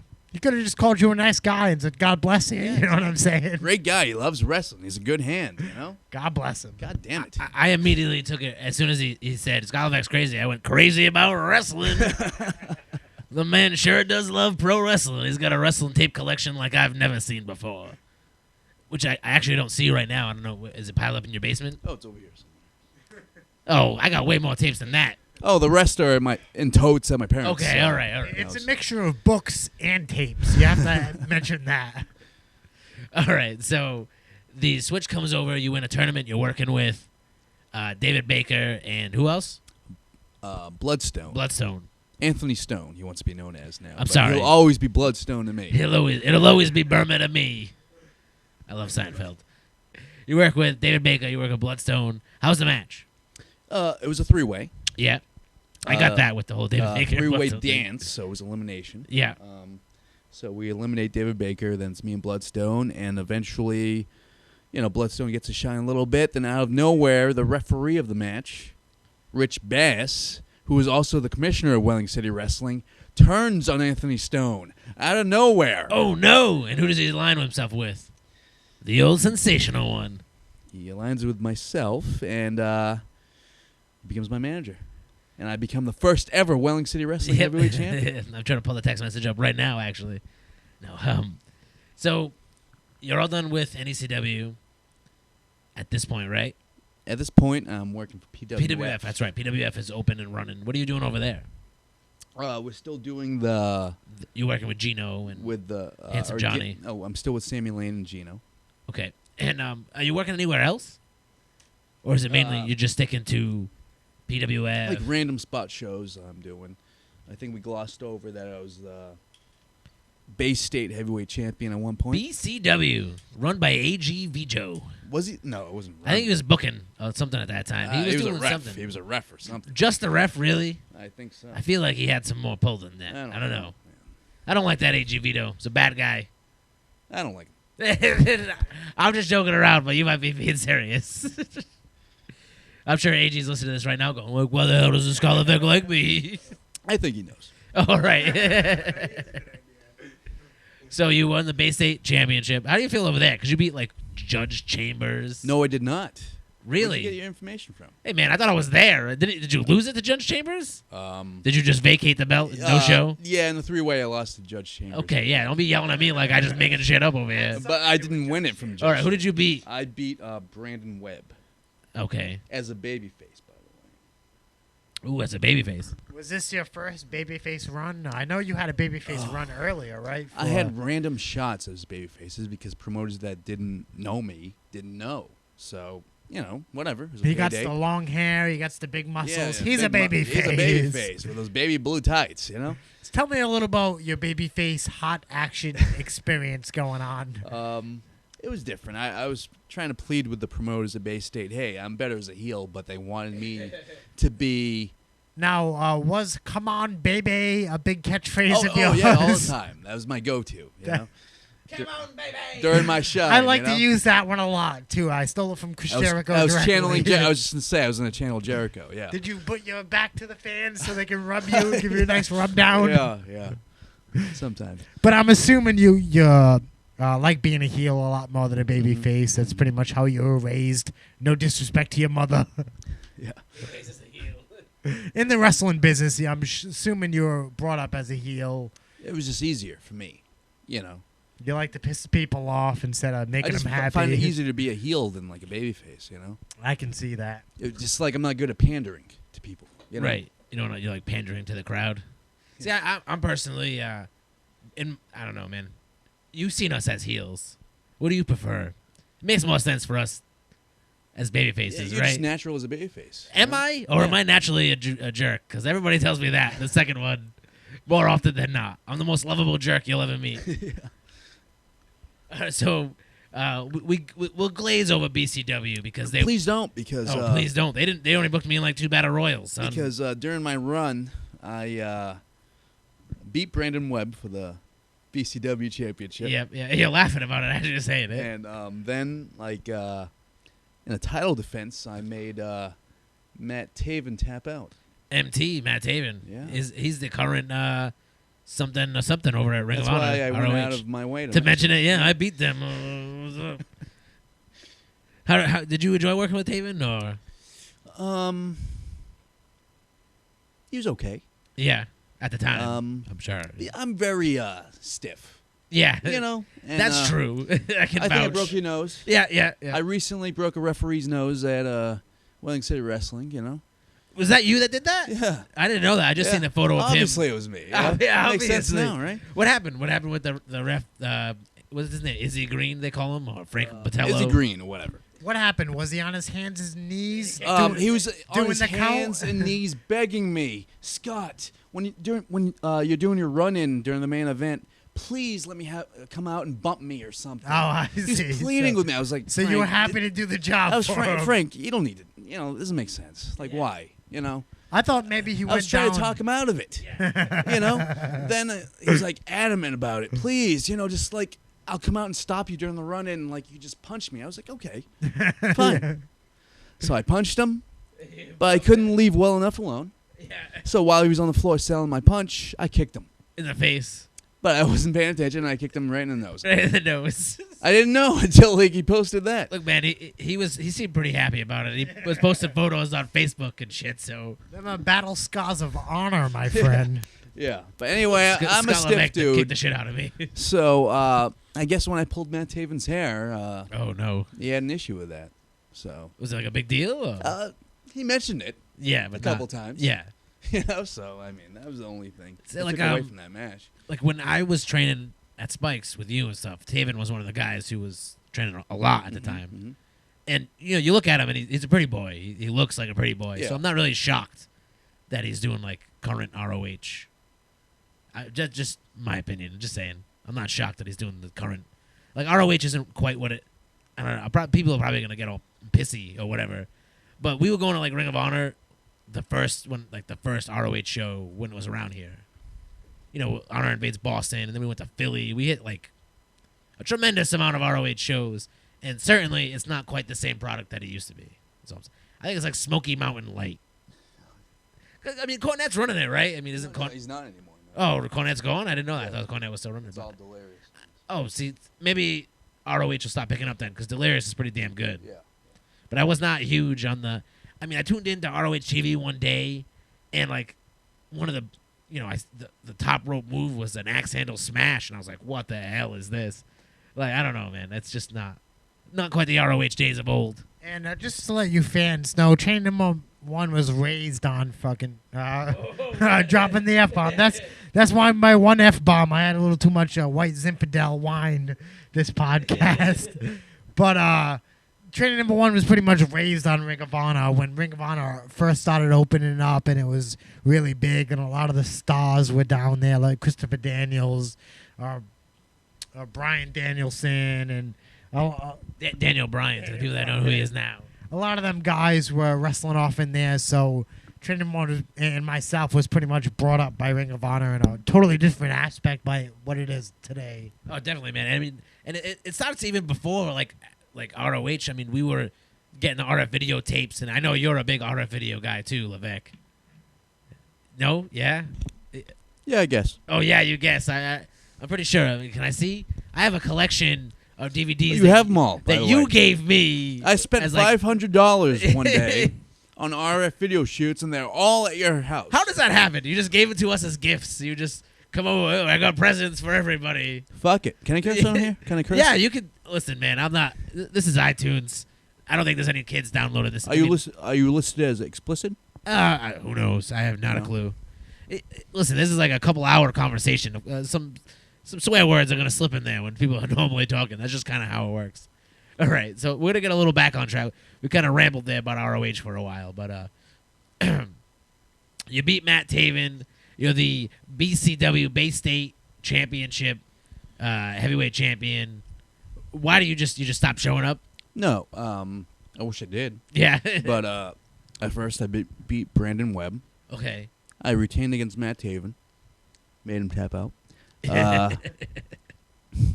Then those were high caliber opponents. Then all of a sudden, my next defense was against DJ Crimson. Hey now. And Judge Chambers. I was like, what the hell? You know? What is going on here? Why can't I wrestle like John Monroe or something? Somebody, you know? yeah. Like put him over for the belt. But instead, like I was in a three-way and I had to put one of those dudes over. Yeah. So I made sure like I was like indisposed. So one of the other guys could pin the other guy. So, Yeah. you know.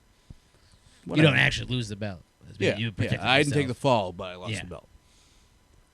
Their reasoning was that I was busy with NECW, I was busy with Top Rope, you know, I was busy doing all these other things that I was too busy for Bay State. Yeah. But Even though I you were would have doing their like shows, gladly weren't you? stuck around and like, you know, Yeah. did my thing, you know.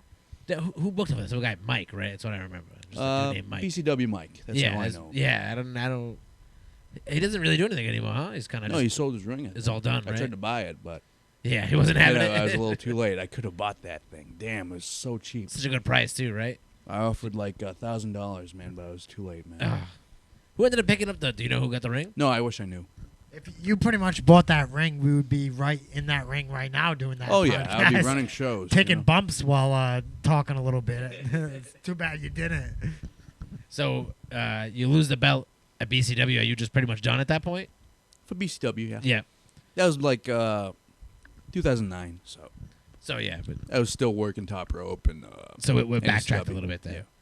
So now we're back up to WCW, Yep. and no more tag teams, or I think we glossed over the Hollywood Blondes. The Hollywood Blockbusters breakup. How did that come about? I wish I had like a good story, but Yeah. this is how it came about.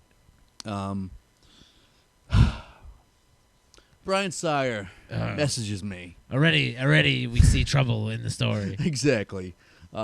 He's like, hey, you guys need like a manager to get you more heat. We didn't need any more heat. Right, We're you- already you- like pussy heels. Now, why couldn't LeMay just say, hey, Scott Levesque, we've known each other for a long time. Do you think you could help me out and get me a spot as your manager? Why does he have to come at you with bullshit about you guys need more heat? I don't know. I've seen you guys work a bunch of times, and you were the heels of the show. And at that time, we were already tag team of 2 years, you know? Right. And we actually tried to get better by going to Dan Freitas' school. Right. You guys are trying to work You on the know. craft. we're studying tapes, like of the Brain Busters versus the Rockers, Brain Busters versus like various teams. So we're really invested in this. We got matching gear. We're all about it. And I don't know. We brought in Brian Sire because he's my friend, and Rob was like, Friend is a strong word. he's a nice kid, man. Is he? Yes. I don't know, man. I don't know. He's a nice kid, but he does things the wrong way. He wanted to fight me before, and then I beat him up. Now he doesn't want to fight me anymore. When was this? This is back in the ACW days. Elaborate, please. He showed up while we were doing Wrestling View, Mack, and he wanted to like show up and shoot wrestle me in the studio, and wanted to like after that go to a park and fight in a park or something weird like that. And eventually it all led to me beating him up at an ACW. I want the scoop. Christmas Why? party. Oh, no idea. Why do you want to fight? This was a long time ago, man. This was like 2004, 2005. I have no idea why, because he was a douche. Now, I was down at the time to do it right there, right then, in the studio, but the Wrestling View producers or promoters or whoever the hell was in charge of that place just wasn't having it. They thought it would be too violent for the wrestling show. So, unfortunately, we had to do it in a park somewhere. Yeah. But Scotty Jive did not know the location to the park, and me and him ended up waiting at the wrong park, waiting for a big scuffle to go down, and trainer number one was at the right park, waiting by himself for LeMay. Did he show up or not? I'm not sure. Definitely not. The scoop really is he's like, at that time, people would trash talk. I guess we were full of our own shit. You know what I mean? And we were saying that we were better than fill in the blank of whoever else was there. And, we were, but they didn't like that shit. So it turned into like a big beef. That's really all that it was. Us being, this is before really no one getting into anything. Kind of just, I don't know, man. My thoughts on Brian Sire. I think he has potential. I think that potential's long gone. I think he had potential 5 years ago. And I think at this point he's too stubborn and set in his own ways to he's ever a learn good-looking kid. Too skinny for my taste. I'm totally hetero, but I mean, like, he's a good-looking kid. He's got a decent look. Just bulk up a little bit. He can talk. If he could just, like, accept his role as, like, maybe a manager or something. Right. And occasionally taking a bump here or there. Never, ever, ever, ever. Like, I've been trained by Mike Edwards. I've been trained by Brickhouse Baker, Spike Dudley, Dan Freitas, his partner, Brian Nunes. Brian Nunes. Nobody ever brings up poor Brian Nunes. Brian Nunes is a good dude. I know, man. I agree. I've never heard Brian Nunes say a bad word about anybody. He was a really laid-back dude. But the handful of times that I went with Rob to the Pride School, oh, my God. And, like, half of it was, like, instruction, and I learned a lot. Well, the fact is that they were a tag team teaching tag team psychology, and you guys got to go down there and learn, which is pretty badass. Yeah, and I learned a lot. And but half the time, man, he would just shit. I'm sorry for cursing, but he would just, okay, like, badmouth, like, all these guys. Everybody else that's around? Everybody. And, like, half the time he would just be bad-mouthing these guys. And I was like, damn, man. And after a while, I just got sick of it, and I told Rob I can't do this anymore. You know what I'm saying? Yeah. Was it just shitting on people that you knew? Yeah, everybody. I'm not going to name names, but he shit on people that I liked, right, you know? And saying things that he shouldn't have said, Yeah. But, he's Dan Freitas, and he's going to do whatever he wants to do. Yeah, rock on, man, right? That's his deal. But Brian Sire, like, never, like, got trained by anybody. Not a single person. And I've never seen him at trainings, And if he did, he would take one drill, then, like, sit out and start talking, bullshitting with, like, ladies and stuff, Typical Brian Sire. Fat chicks.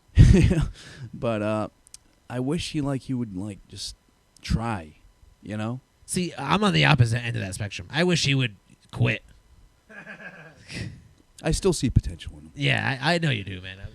This is the same guy who was very excited and bragging to the ladies and to other people about his upcoming match that he had literally 3 months from when I seen him. So I think that if the guy wants to brag and he wants to be this big shot, he can at least do some training or some weightlifting within that 3 months leading up to his big match that he has, that he's telling everybody about. If I was Brian Sire, I would just just try, because I had like no legitimate like training, you know, Right. and I just like humbled myself and just like did the best that I could, bulked up, went to all the training that I could, you know, then got booked at all these places, and look, like throughout the years, I like rose and did stuff. If I was Brian Sire, and I was in a random match and I did a big moonsault and I busted some kid's face open viciously, I would not take Facebook pictures in the hospital and post it to people bragging about how awesome of a wrestler he is. So that is one thing I want to do. But Brian Sire, if you're listening to this, please don't cry. I'm sorry. If you guys don't know what Mack's talking about, there was like a show. I don't remember when it was. Sometime last summer, right? Yeah, I believe so. We went there, and I don't know who ran the show. But it was like 3 matches. We were at like an outdoor campground deal. It was like 3 matches, and every match somebody got hurt. Somebody messed their back up in a battle royal. Somebody got kneed in the face. The cops had to come and just shut the show down. What promotion was this? Not a clue. I don't know what it was called. But it was there. Was it North Providence? No. It was like a weird it was like a campground deal. And then, like, we went in like a big van. Steve Ricardo invited us out for a sweet barbecue and to watch some wrestling, and apparently the wrestling wasn't quite what it was meant to be, and they had to have a few intermissions for people getting hurt, for the ambulance to show up and then leave, and then literally for the ambulance to come back. And I think that was the deciding point where, like, hey, I think this show should be shut down. And unfortunately, Zanuck didn't even get to wrestle. He was there. Oh, man. Oh, Zanuck was booked? That's right. Zanuck was there with, well, as whatever his deal is when he's not Zanuck. Firestorm. Is that his Trainee, name? please elaborate on your history with Zanuck. I have no history with that young. We've wrestled the Bum and the Hobo about 1,000 times for Showcase Pro Wrestling. I got to an argument with him once. That's really about the end of the history. I yelled at him. He's a good guy. I like him a lot. Listen, I get along with him. I get along with him swimmingly now. But when I was first wrestling over at Showcase, I wasn't too positive on how to handle situations, and I was just kind of like flapping off at the mouth. And I got to an argument with him. But for the most part, me and Zanuck, we're boys. I can't believe how Zanuck could turn on the fans like that. I heard he recently went heel with the Hobo. And I don't know how much paydays they're going to be getting, considering they got the $250 in paydays from the fans. They used to walk around with that change cup as the homeless guys. And apparently it was working out pretty well for them because they were dragging in the quarters. But we're going to get back on the Scott Levesque track. Do that. So, Scott Levesque, what do you think about a Hobo's heel turn? Oh, they're heels now? Oh, that's what I heard. I heard Those they turned- lovable hobos are now heels. Yeah, huh? I heard the scumbag homeless men now. They're not the hobos. Man. Well, it makes sense. Does it? The Does it natural make sense? heels, hobos, Listen, Nasty hobos. I have no problem with hobos. I see a hobo on the street. I want to give him some money, a handshake, and a ham sandwich. Like these. Oh, Mack lost his phone. All right. I was just curious what you thought about that heel turn from the hobos. But let's get a little back on track here. Where do we leave off? Brian Sire. Oh, Brian side. Brian Sire Him. messaging me on, I believe, MySpace at the time. So, see, yeah, that's how we ended MySpace, up getting R.I.P. Rest in peace. All right, so you bring in Brian all- Side. Hold on. MySpace is still around. And Yeah. it's mostly used for like music now. Yeah. Like yeah. bands still have MySpaces. Bands and like comedians. Yeah, because you can upload like audio deals, right? When was the last time you were on? You checked your MySpace? I checked my MySpace last week, and everyone's like bios like from like 4 years ago or 5 years ago. Were you reading It's everybody's stuff? weird. Yeah. Mine too. You read mine? Yeah. That's yeah. funny. There's anything too crazy? No. Same old me, right? Yeah. I've been me since high school, son. What's up? All right, so back to the story. Brian Side comes in and totally kills your tag team. Go. Yeah, basically, yeah. So he wants to be our manager, be our agent. Quote You know. unquote, because you guys the Hollywood Yep. blockbusters. Yep. The blonde busters, as I like to call We it. bring him in, and I had this idea of, hey, let's do like some sort of thing. Just still, because at the time, like I was in NECW, but I was using ACW just to be creative, just to do things that I, Yeah. would normally do. So I was thinking about like doing like a babyface turn, Okay. So have like Brian Sire be the wedge between the Hollywood blockbusters, and like turn us against each other. So eventually that led up to a heel turn on Rob Hagen, Okay. turning on me because I would like always blame like Brian Sire for being like a weak link or whatever. Right. So Rob Hagen takes his side, turns on me, and that was supposed to be a big feud. Yeah. Me versus Rob Hagen. And because I just always wanted to work Rob because I admired him, as my mentor. Yeah. But shortly thereafter, Rob Hagen just left the business, It's QTB. Yeah. Now, did that feud start to come about and then Rob Hagen left? Or was Yeah. that the plans? Yeah, and then- shortly after he turned on me, we're supposed to have a big blow-off, the first time ever, Rob Hagen versus Scott Levesque, I and see. he just quit around wasn't that time. having it at the time. Yeah. So we just leave Scott Levesque and Now I'm it's- stuck as a babyface. as a babyface along with Brian Sire as your manager. Oh or no, because was that your new feud coming about? because that's the reason why Rob turned on me because of Brian Sire. 'Cause he So went with now Sire. it was Brian Sire stuck Now, against me. I'm gonna have to get inside of Rob Hagen's head at this time. You got your Scott Levesque, you got a Brian Sire. Whose side do you choose? And he goes with Brian Sire. He should have quit. That's what I'm saying. His mind certainly wasn't straight at that point. Nah, I'm just playing, obviously. But so you work with LeMay. You have like a couple squash matches with him. Yeah. Basically. Yeah, just him in a suit too. I remember there was a big deal with him wanting to wear wrestling gear and you just saying no. No.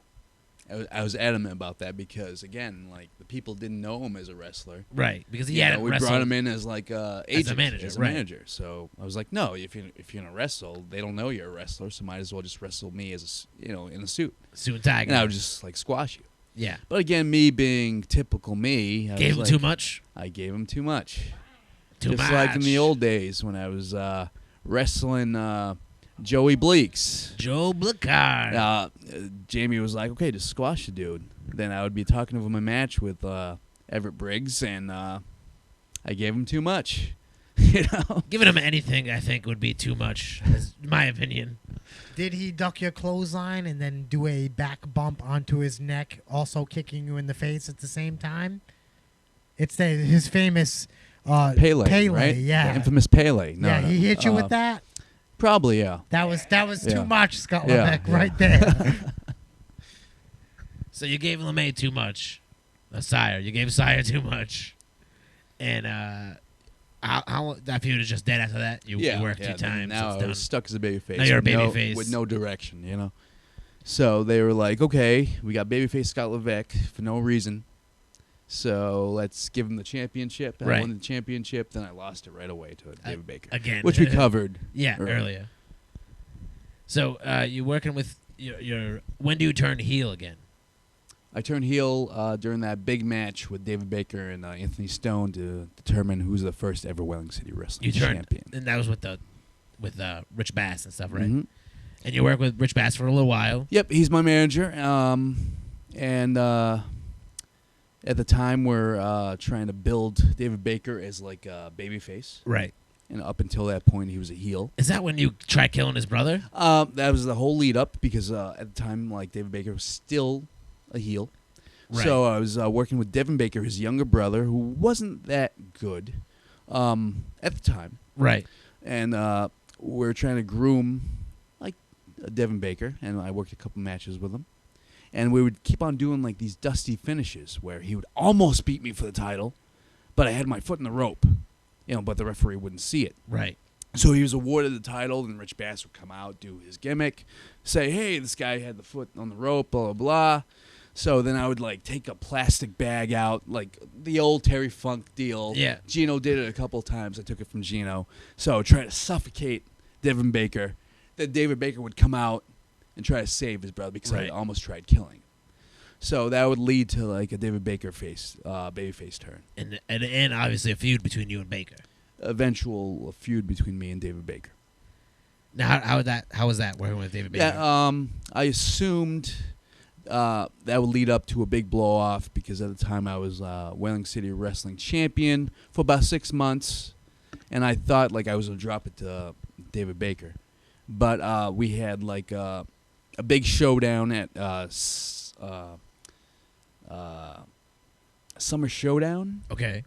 for Wellington City Wrestling, and we had a big 55-minute match. You and me and David. David. Okay. And when was that? When was that? I'm trying to think.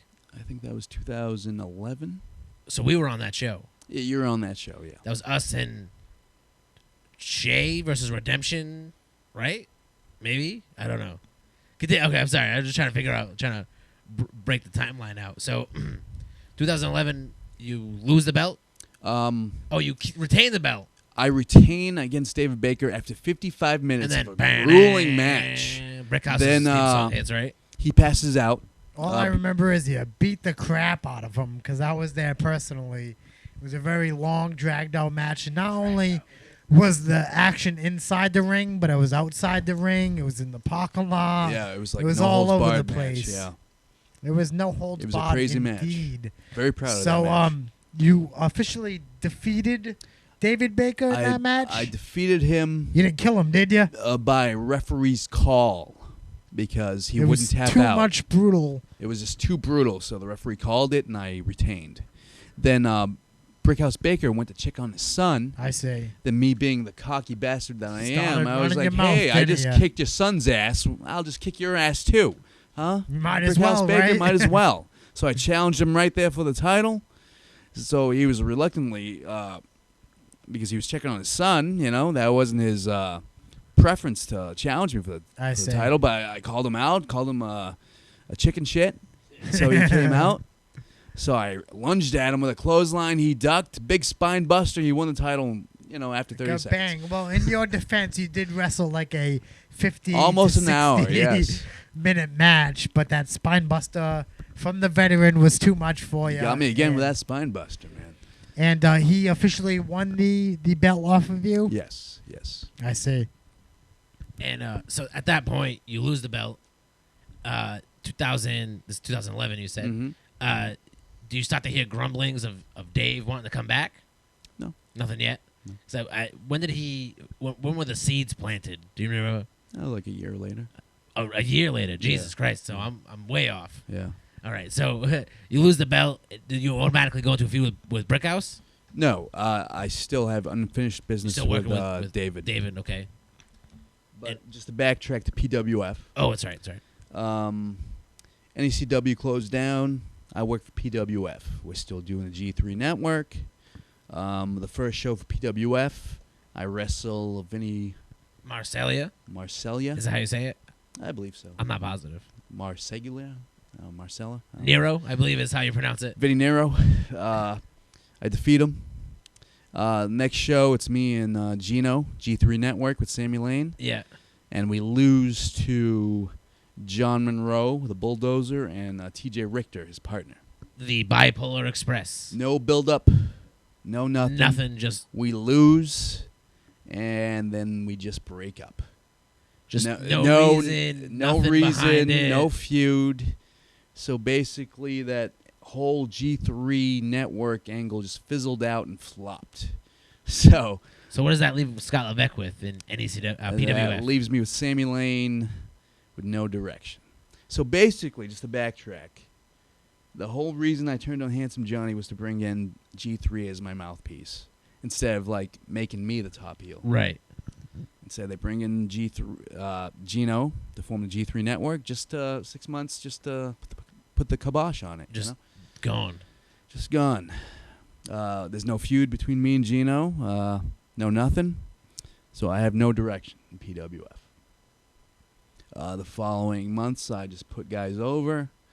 I wrestled Triplicious. I put him over. Then there's a match with me and Jason Blade.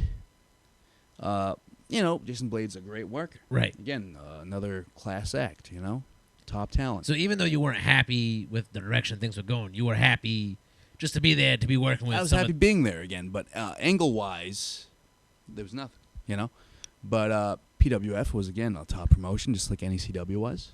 At the time, I already quit TRP a year earlier. But I was glad being there, I had a match with Jason Blade, and during that match, he went for a dive in the beginning, in the early moments of the match. He went for a dive on the outside. He went for a somersault plancha. I failed to tuck my head, and I failed to protect myself, and the back of my head smashed against the cement. I got knocked out. He threw me back in the ring. I was non-responsive. Rich Bass squeezed my hand, and I didn't squeeze back, so I guess he told Jason Blade just to pin me. Yeah. So after 3 minutes, he just pinned me. There was no choice. And you were because totally out. I was totally out. Next thing I remember, I was in the back with everyone huddled around me, and I didn't remember what the hell happened. You know, That must have been like a freaky. that was a freaky thing. feeling. Freaky thing. Again, I must have been concussed. Yeah. The last time I was concussed, I was Rick Fuller. You know, Right. the last thing I remember, I was in the back. You know, with Rob Higgins' little girl handing me a cookie or something. You know. Right. Yeah. So at that time, I was scared, very scared, because Man, concussions are nothing to really. I mean, even at this point, I look back some of the silly shit we did when we were younger, and it was like, oh man, like, the hell were we thinking? Like, I feel like we may have had dozens of undiagnosed concussions without even realizing it. and when I was a kid, working backyard in RDW, there was countless like unprotected chair shots I would just take without blocking Just them. in the head. You know, then that Rick Fuller incident that happened where I just couldn't remember a good 5 minutes. Then the Jason Blade thing happened where I couldn't remember like a good 5 minutes, you know, so I was getting scared at that point. So I was like, oh man, you know, this isn't good, you know. And I was looking around. I just quit TRP. And PWF, I had no direction. This just happened with Jason Blade, Yeah. you know. And I was just contemplating my spot in wrestling, and maybe I should just hang it up. Is this you know? when the ideas started forming? Maybe start slowing down and Start slowing down. Maybe this isn't for me anymore, you know, because I was getting worried, you know. Then the following show I had for PWF, it was me and the PWF champion Brandon Locke, who, again, great talent, yeah. versus Bob Evans and Handsome Johnny, my old nemesis, my former mentor. And we wrestled. And after that match, I was like, oh, man, you know, maybe I should just, like, you know, just quit, you know? Yeah. So I decided. No, were you not happy with the match? No, I was happy with the match because I was like, I was teaming with the heavyweight champion versus Right. Bob Evans and Handsome Johnny, you know? Yeah. But I was just like, you know, I felt like I had no direction, you know? So shortly thereafter, I decided to quit PWF. Another top promotion that I just quit. You just Just like a year before, I quit Top Rope. without warning, you just kind of like, all right, I'm done. Without any warning, I gave them like 2 weeks' notice, but still, you know, they already had like a whole Plan. plan for me, and Do you feel like there's still some heat there, or I believe so, because, you know, when you quit a promotion, they're like, who's this guy to, you know, quit? Right, You know, we're yeah. giving him a chance. You know, we basically validated his whole career, and he's going to quit on us? Fuck this dude. yeah, You know, so, you know, if there's heat, I understand, but, no heat on your end though. you know, whatever. At the time, I was contemplating just quitting the business. Right, just leaving wrestling in general. Yeah, And that was yeah. part of the reason why behind it. Mm-hmm. So you left NECW. You're working mainly with just Whaling City Wrestling at this time. So after I left PWF, I'm sorry. I keep calling it NECW because it's I was still in Whaling City Wrestling, about to drop the title to what I thought I would drop the title to David Baker. Vega, right? So I actually dropped Brickhouse Baker at Whaling City Wrestling, and at this time, I'm thinking about just quitting. All the relevant promotions that I was working, 2009, 2010, I was working all these relevant promotions, and I quit 2 of them. So I was like, okay, I can't go anywhere but down now, so I might as well just maybe quit. So I see my cousins start coming around out of nowhere. And, Danny boy. Dan Strikes, my cousin. And he trained when I was still doing backyard stuff in RDW. That's when he started training for Yankee Pro Wrestling. Right. And he was like a legitimate wrestler when I was like a backyard wrestler. So I always How the times have changed. Yeah, Nah, yeah. I'm just joking, Dan. and I was just a mark for him, because he was actually doing what I wanted to do, Right. know. Instead of doing REW, I should have been training in the Yankee Pro, and he was doing it. He Now, was- the feelings back then of you being such a mark for your cousin, you feel like that still resonates with you now? oh, when I'm you're- still a mark for him. Yeah.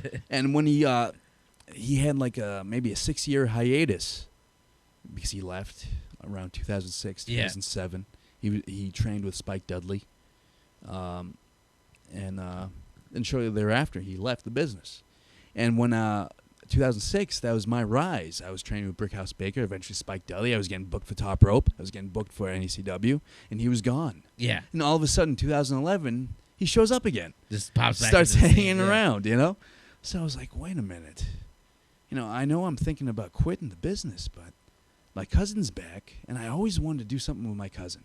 I always wanted to, like, tag team with him or work with him, and now he's back. Yeah.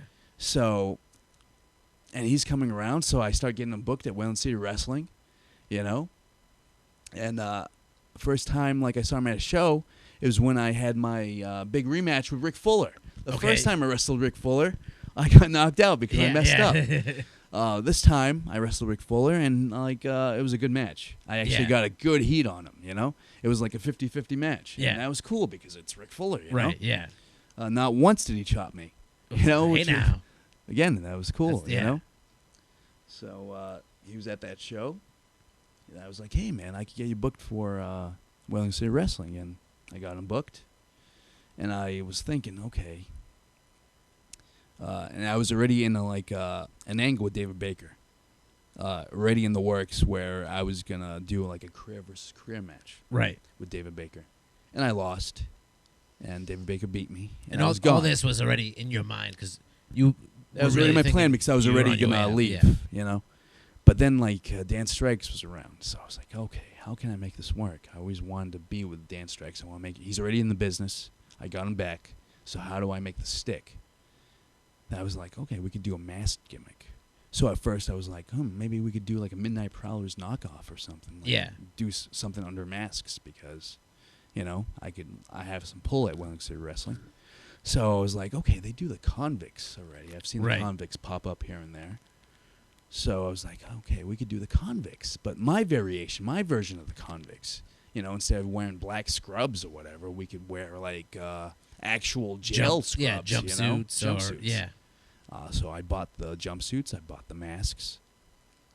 Then I was like, how am I going to put this together? Now, know? did you did all this before talking to Dan, or you had already been talking to him about it? I was, he was already booked, and I was already in the works of working with David and doing a Yeah. career versus career match.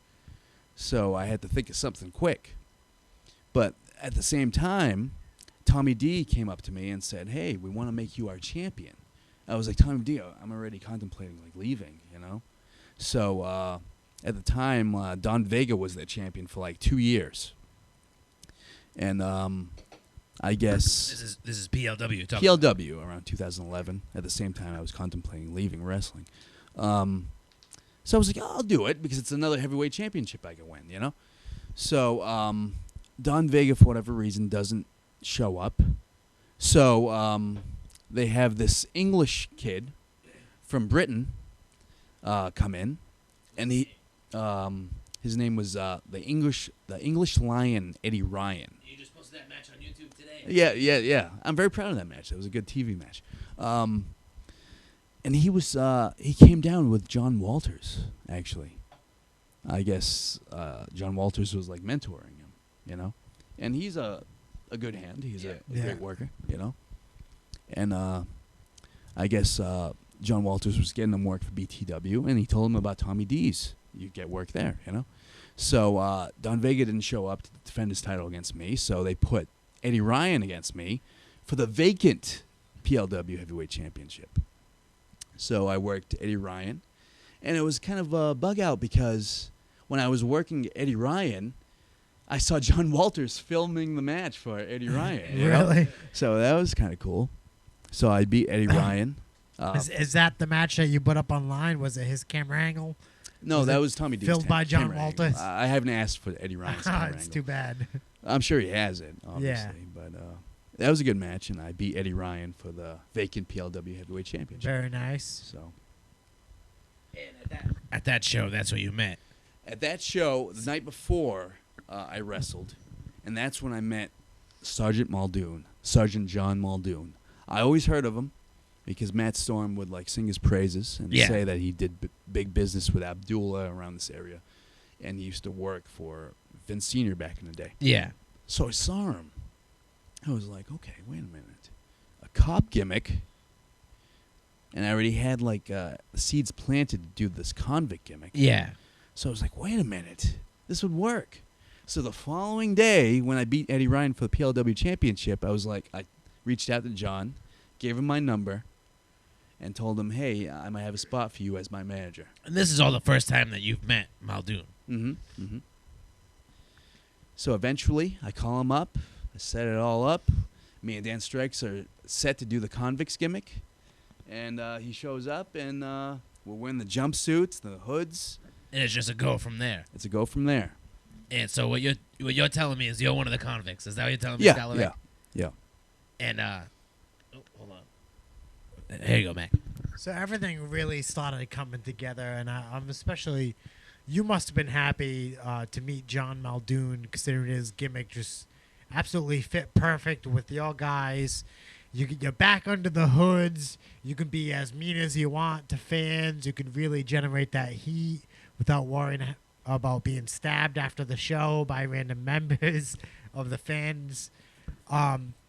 So what was your first match as the convict, and how did things go pretty well with teaming up with your cousin Dan?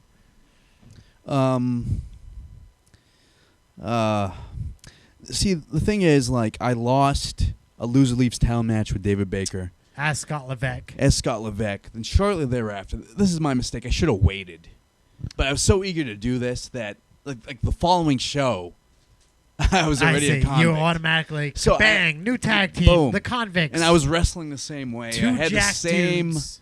mannerisms. So you think know? that maybe some of the fans, some of the smarter WCW fans might have figured out, I think that might be Scott Levesque under that hood. Oh, definitely.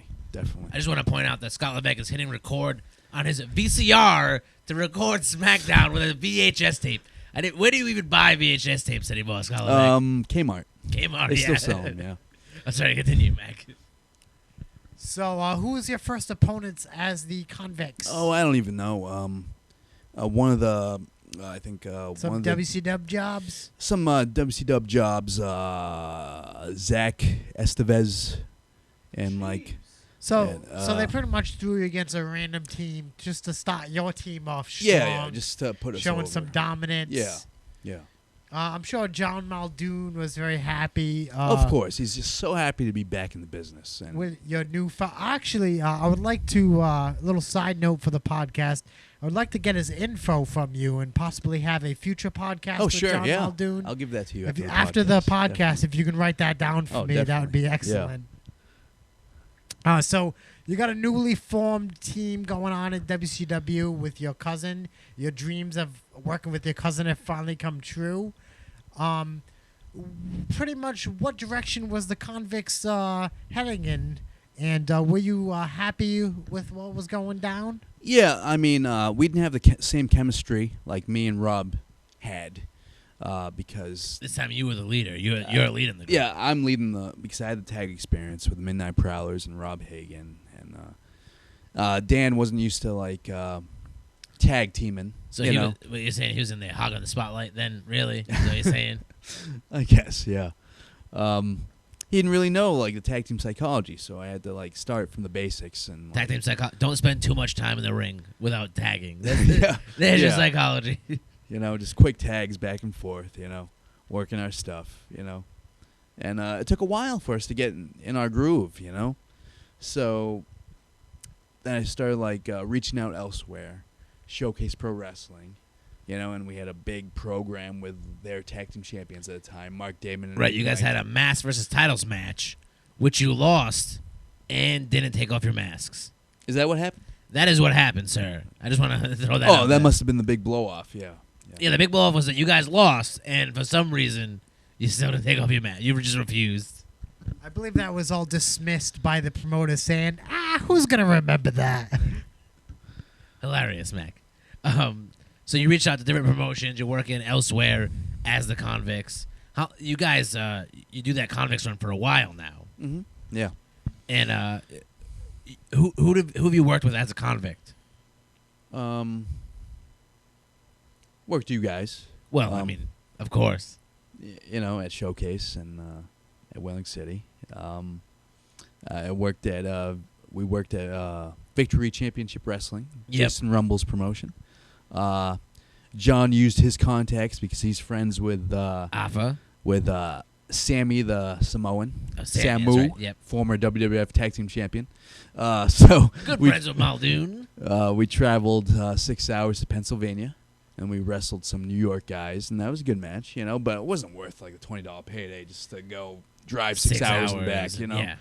But it was good, you know, for the experience. But that was still in the gimmick's infancy, so you know we didn't have like all our stuff together. Speaking of the gimmicks infancy, if that's the right word for it, I love the temporary tattoos that you used In to the beginning, slap yeah, on. yeah. In the beginning of your gimmick, you had real dedication. You wanted to mix it up a little bit, and you slapped some. I just figured, like, you know, prisoners would have tattoos on. Yeah, you so know? you got some And Dan prison has tats. a real tattoo, so I just figured, like, I would just match it with, like, temporary tattoos, you know, of, like, random dragons and stuff like that. I absolutely loved it. I'm sorry that them tattoos eventually faded away, but Dan Strike's Grim Reaper on his chest never did. But so you guys, you find yourself as a tag team.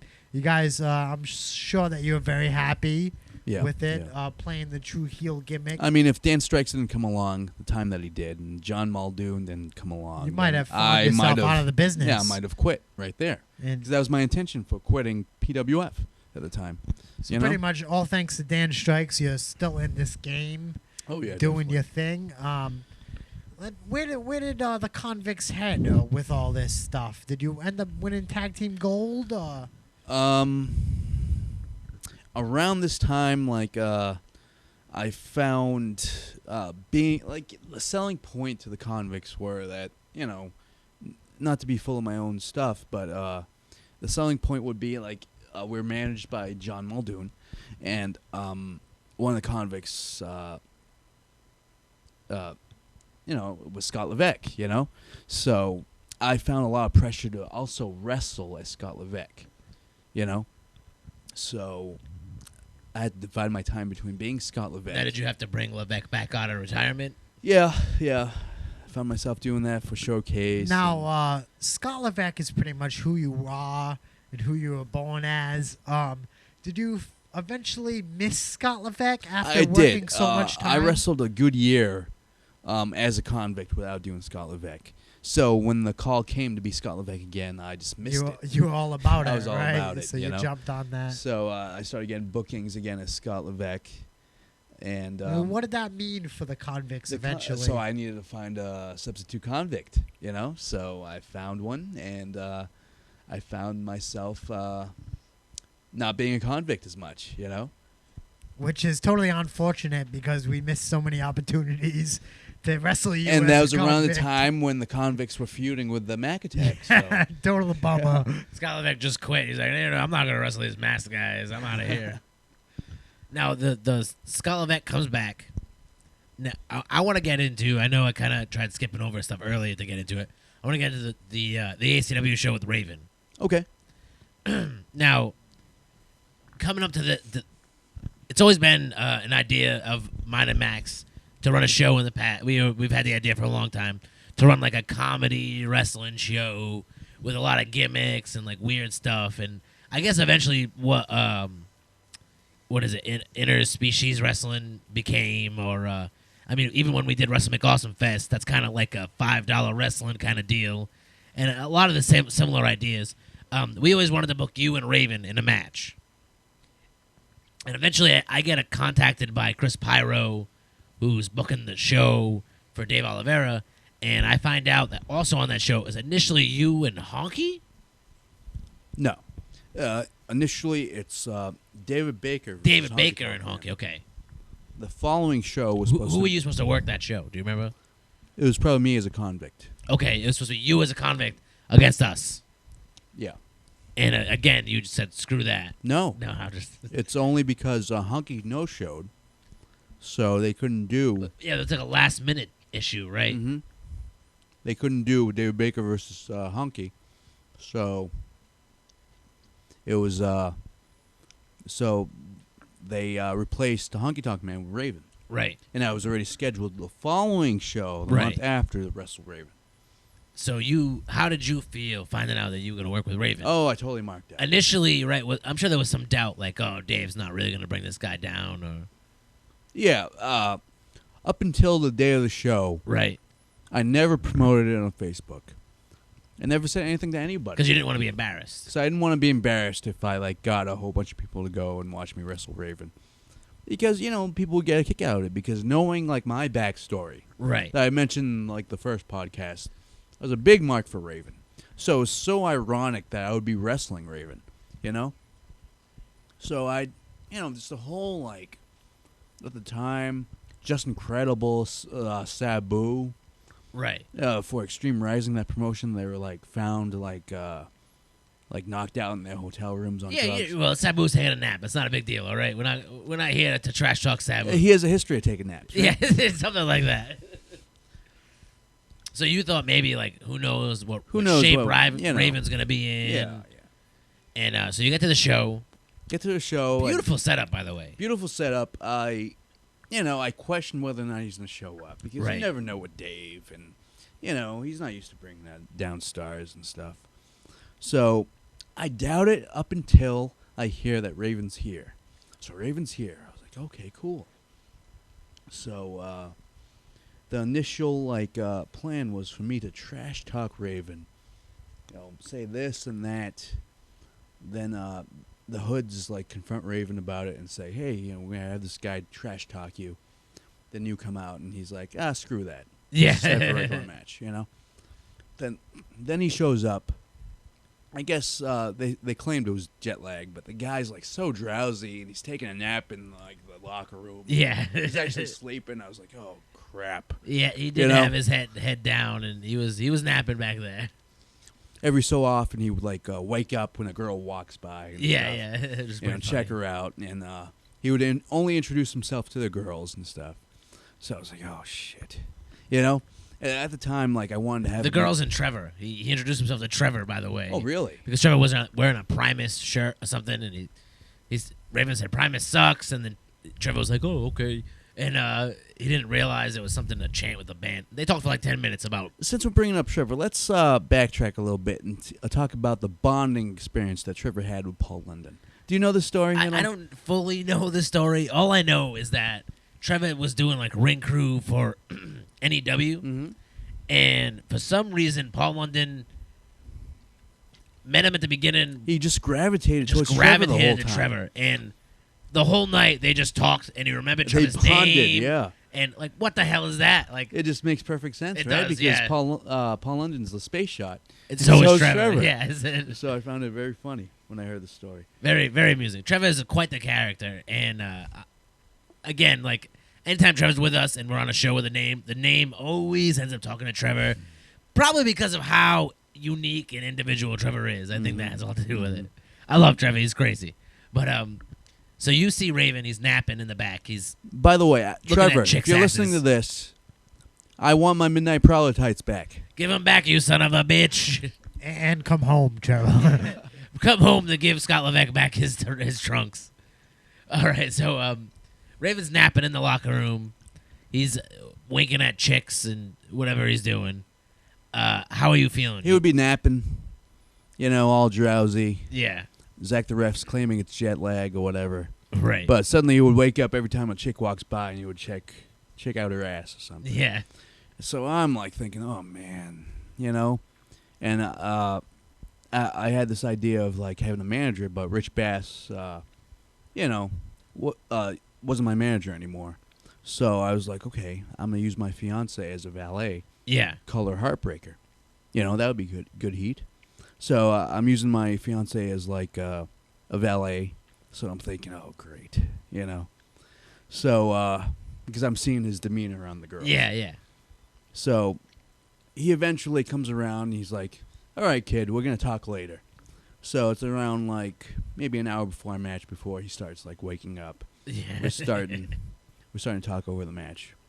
And I've always heard this thing about Raven. He doesn't like to take bumps. Right. You know? And Was it true? it was true. Yeah. So I wanted to do all kinds of things. Like my finish is a slingshot back suplex. He wasn't having that. Yeah. So I was like, oh, I also have a DDT that I patterned myself after you when I was younger. And, I told him the whole story about my name and stuff. So you got into all that with him and stuff. Yeah. That's pretty cool. And he was like, oh, you must be a big Triple H mark if your last name's Levesque. I was like, actually, that whole name came about because I used to dress up like you, and one of my friends told me I should use your real name. And at the time, Pat Masters told me, oh, well, you should use Raven's real name. His real name's Scott Levesque. I was like, no, his real name's Scott Levy. But Scott Levesque's an awesome name. Yeah, but that shit works. So I told him that whole story, so it was cool, how I patterned myself after him, and I was a big mark for him. And Yeah. stuff. And I used the even flow as a finish. So the whole story of the match, I told him that I would keep on trying to like hit him with a DDT. Yeah. But that didn't come about. So we worked the match. It was very easy, and there's he wanted to A lot of gaga. lots of gaga, and it was very a few clever spots in there. I know that Raven wanted to incorporate the children a lot and the fans in the match. Is that what the spot you were talking about? How he took you out to the outside and had the fans chop you and pretty much taunt you to death? He wanted to integrate like the valet Right. and the ref. Yeah. And there was a spot in there where after he hit me with like the drop toe hold on the chair, Yeah. my valet would like put in like the loaded purse in there. So I grabbed the loaded purse. Then she would come in and she would try to slap Raven. So the Raven grabbed her hand, and I think she tried to slap the ref. Then the ref kissed her. Then Raven scooped her up and gave her a spanking. Yeah. So after that spanking, she gets dumped out of the ring. Then I hit him with a loaded purse. I go for a cover. Big kick out. Then he hits me with a DDT. 1, 2, 3. So the match is over. You've worked your childhood hero. You go in the locker room, and what does he have to say to you? He thought it was awesome. Awesome match. But the one flaw in the match, after I hit him with a loaded purse, for whatever reason, I hesitated. Yep. I taunted or whatever. And that was the major flaw, because after I hit him with a purse, I should have like went for a cover. Right. This whole suspension of disbelief. Instead I hesitated, and that was like a big critique that he had. At this point, that's probably the highlight of your career. Oh yeah, Easily. definitely, yeah. And you look back on that match, other than the pinfall deal, you feel like you could have done anything different? Or? Again, I was insecure, and I was just so very nervous. Yeah. I would have done like that whole match differently. Come at it with a different mindset. Yeah. And so that happens. I mean, I remember sitting there with Anthony Stone, and we were leaning against the wall, watching your match, and talking about how like this is our friend. He grew up idolizing this character. Now he's working him in the ring, and it's a pretty cool thing for us to sit there and watch. And I'm sure it was amazing for you while you were doing it. I'm sure you had some surreal moments there where you were just like, "That's Raven about to clothesline me." And Yeah. where does Scott Levesque go from there? Because is the convict deal pretty much done? It was just so cool because I remember like looking around when I'm about to wrestle Raven, and like the whole locker room emptied, and all the boys were just watching me wrestle Raven, and that was just so cool. I'm wrestling like one of my boyhood idols, and Not many people can say that, Right. You know, besides Randy Savage, like it can't get any better than that, you know. As in your mind, as In- like who yeah. you were, Yeah. brought you into wrestling. So Scott Levesque, that was about a year ago, the Raven deal. Mm-hmm. What has happened in the past year with you?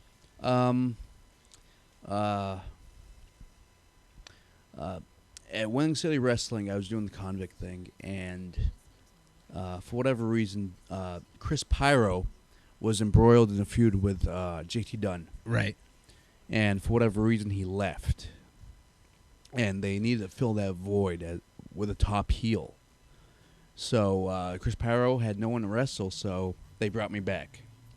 So I had to like ditch the convict gimmick in Winning City Wrestling, and I wrestled Chris Pyro. Now, when they brought Scott Levesque back, was it just surprise? It's Scott Yeah, Levesque. it was basically a surprise because I haven't been there for You were almost the a year. mystery opponent, let's Yeah. say.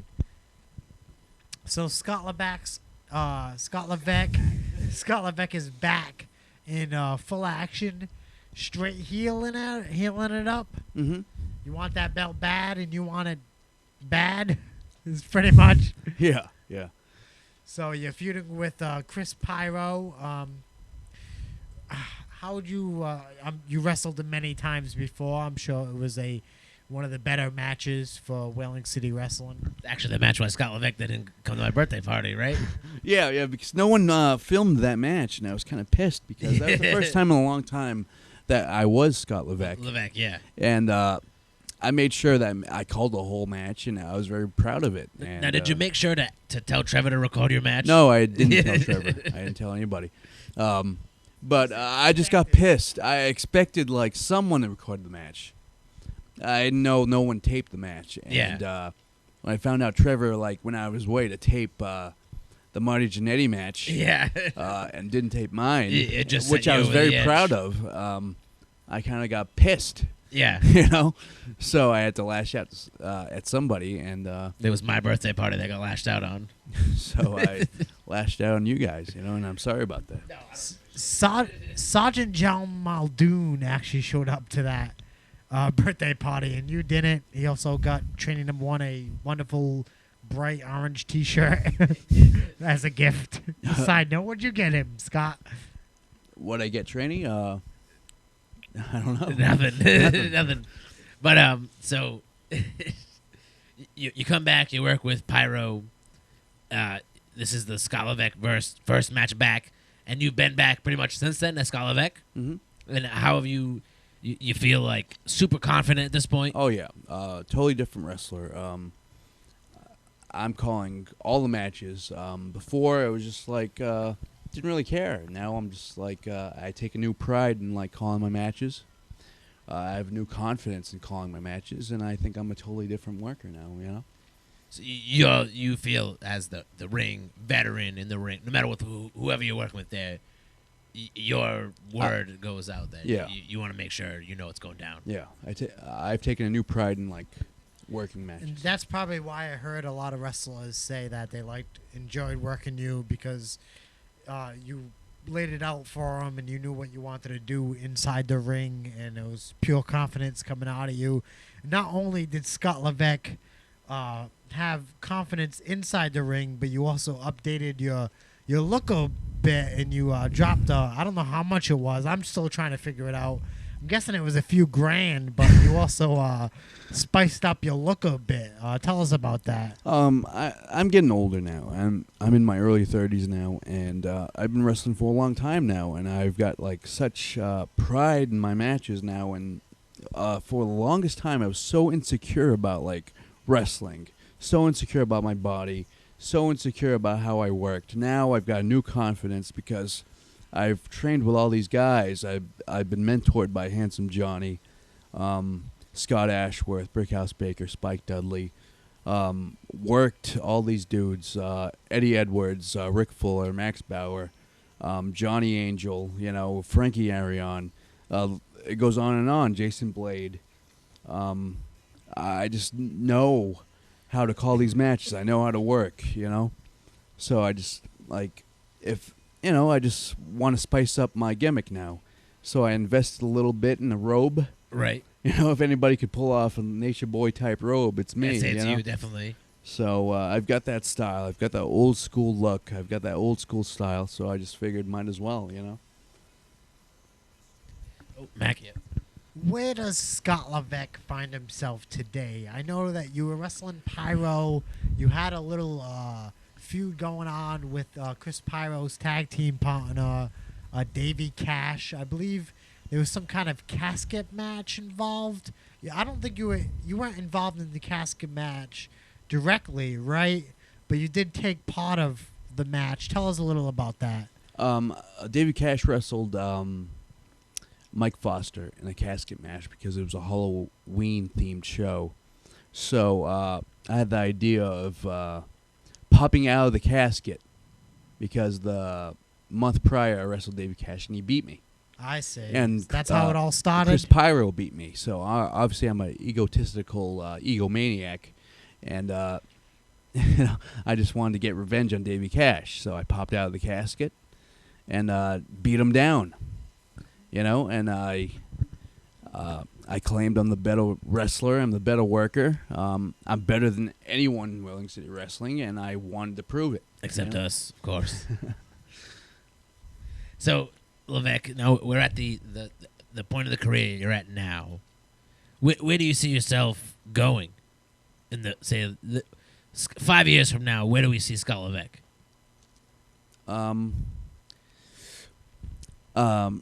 Wherever I go, I believe I'm the best wrestler. I believe I'm one of the best wrestlers in New England, and I want to prove it by winning the Wheeling City Wrestling Heavyweight Championship. I was the first ever Wheeling City Wrestling champion. And your goal now is And my goal is to get that Wheeling City Wrestling Championship back. Scott, did we glaze over anything that you want to get into? No. No, nothing. No. Any comments to anybody to wrap it up? I just want to thank all the bookers and promoters who have ever booked me. All the bookers who have pushed me, from Steve Ricard to Sean Candido. Without those guys, then I wouldn't have gone elsewhere, you know.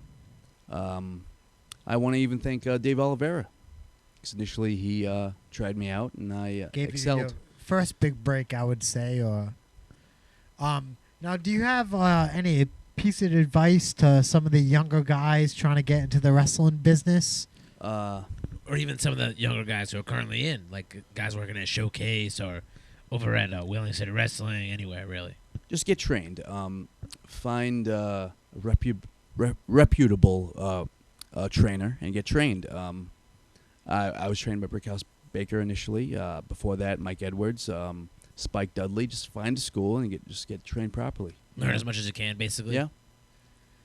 And so, all in all, Scott Levesque, if your career had to end tomorrow, would you be happy? Oh yeah, yeah.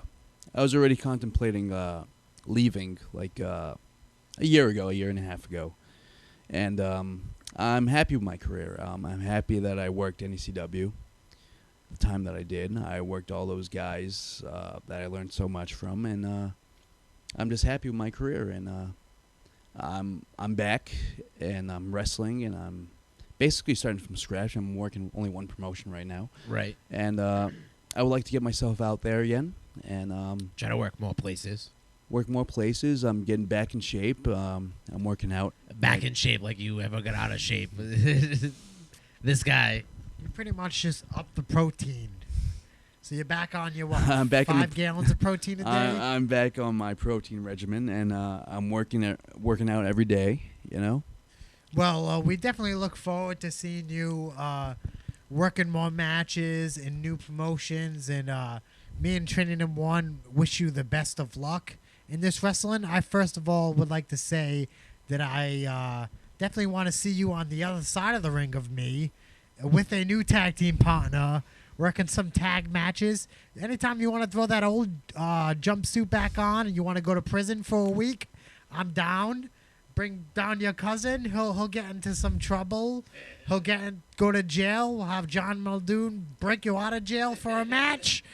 And I'm issuing that challenge to you right now. But I know you have other things on your mind. You want to gain that heavyweight championship back.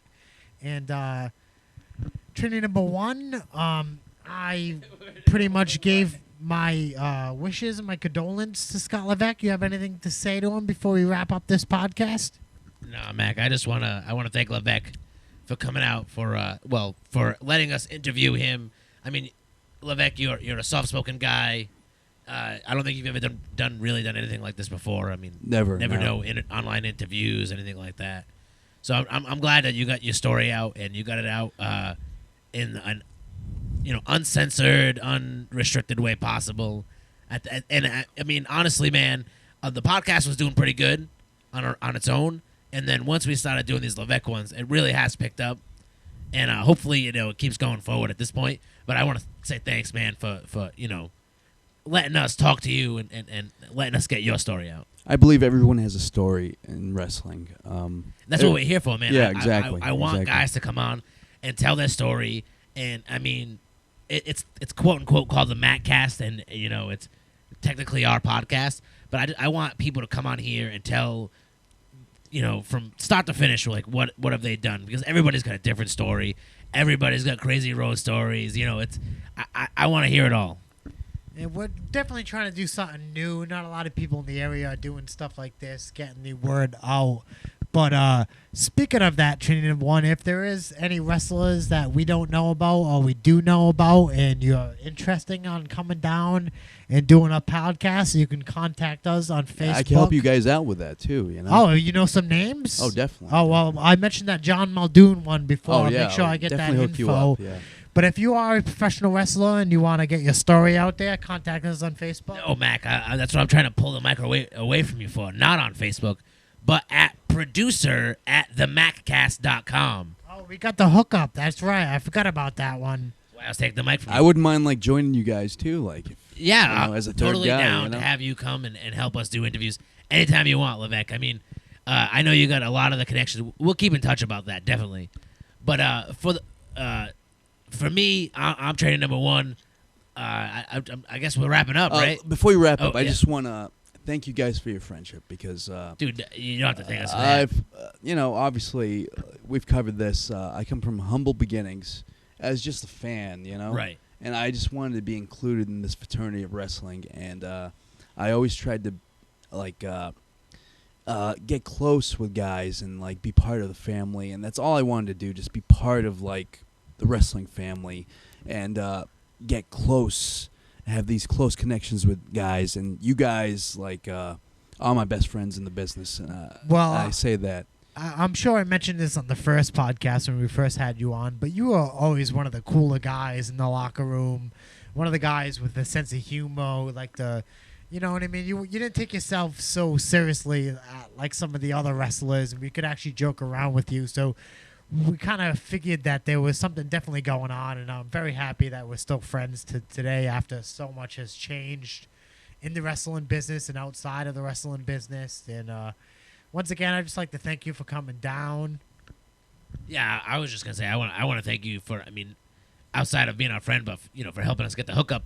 Basically, everywhere we wrestle, Scott Levesque has gotten us the in. I'm pretty sure he's lied to promoters and said he trained us and all of that was my way of getting you guys in, Yeah, I'm totally down with that. I just want to say thank you again for that, man. Yeah, you definitely took a big part on Monster Mack's return to wrestling. I know I did a few battle royals here and there, and you wanted to beat the crap out of me, and I got eliminated a little too early. And you tried to pull me back in by ripping my cape off because you wanted to get the beat down on me. I know it's been a while, but once again, fans, thank you for listening. Thank you for coming down, Scott Levesque. Thank you, guys. As always, thank you to the ladies. For ladies. For listening to this one. I know that our smooth voices just laid you down to sleep, you had sweet dreams and whatnot. And thank you for the wrestling fans, the Mackanites listening who wanted the inside scoop. We gave it to you. Now you probably have a whole new respect for Scott Levesque. And we'll catch you next time out there in the ring and at your homes listening to Monster Mack and his crazy sidekick, training number one. And I'd just like to say, ladies and gentlemen, don't forget to like Sensational Scott Levesque on Facebook and to follow him on Twitter, right? Yes. Scott Levesque, or what is the Scott Levesque. My Twitter handle is Scott Levesque. Scott_Levesque. Scott_Levesque. And as always, you can find everything out about Monster Mack at monstermack.net. Ladies and gentlemen, thank you very much for listening. This is the Mackcast. You are on monstermack.net. We would like to say that we love you, but we're probably not going to say it. Everybody, have a good night.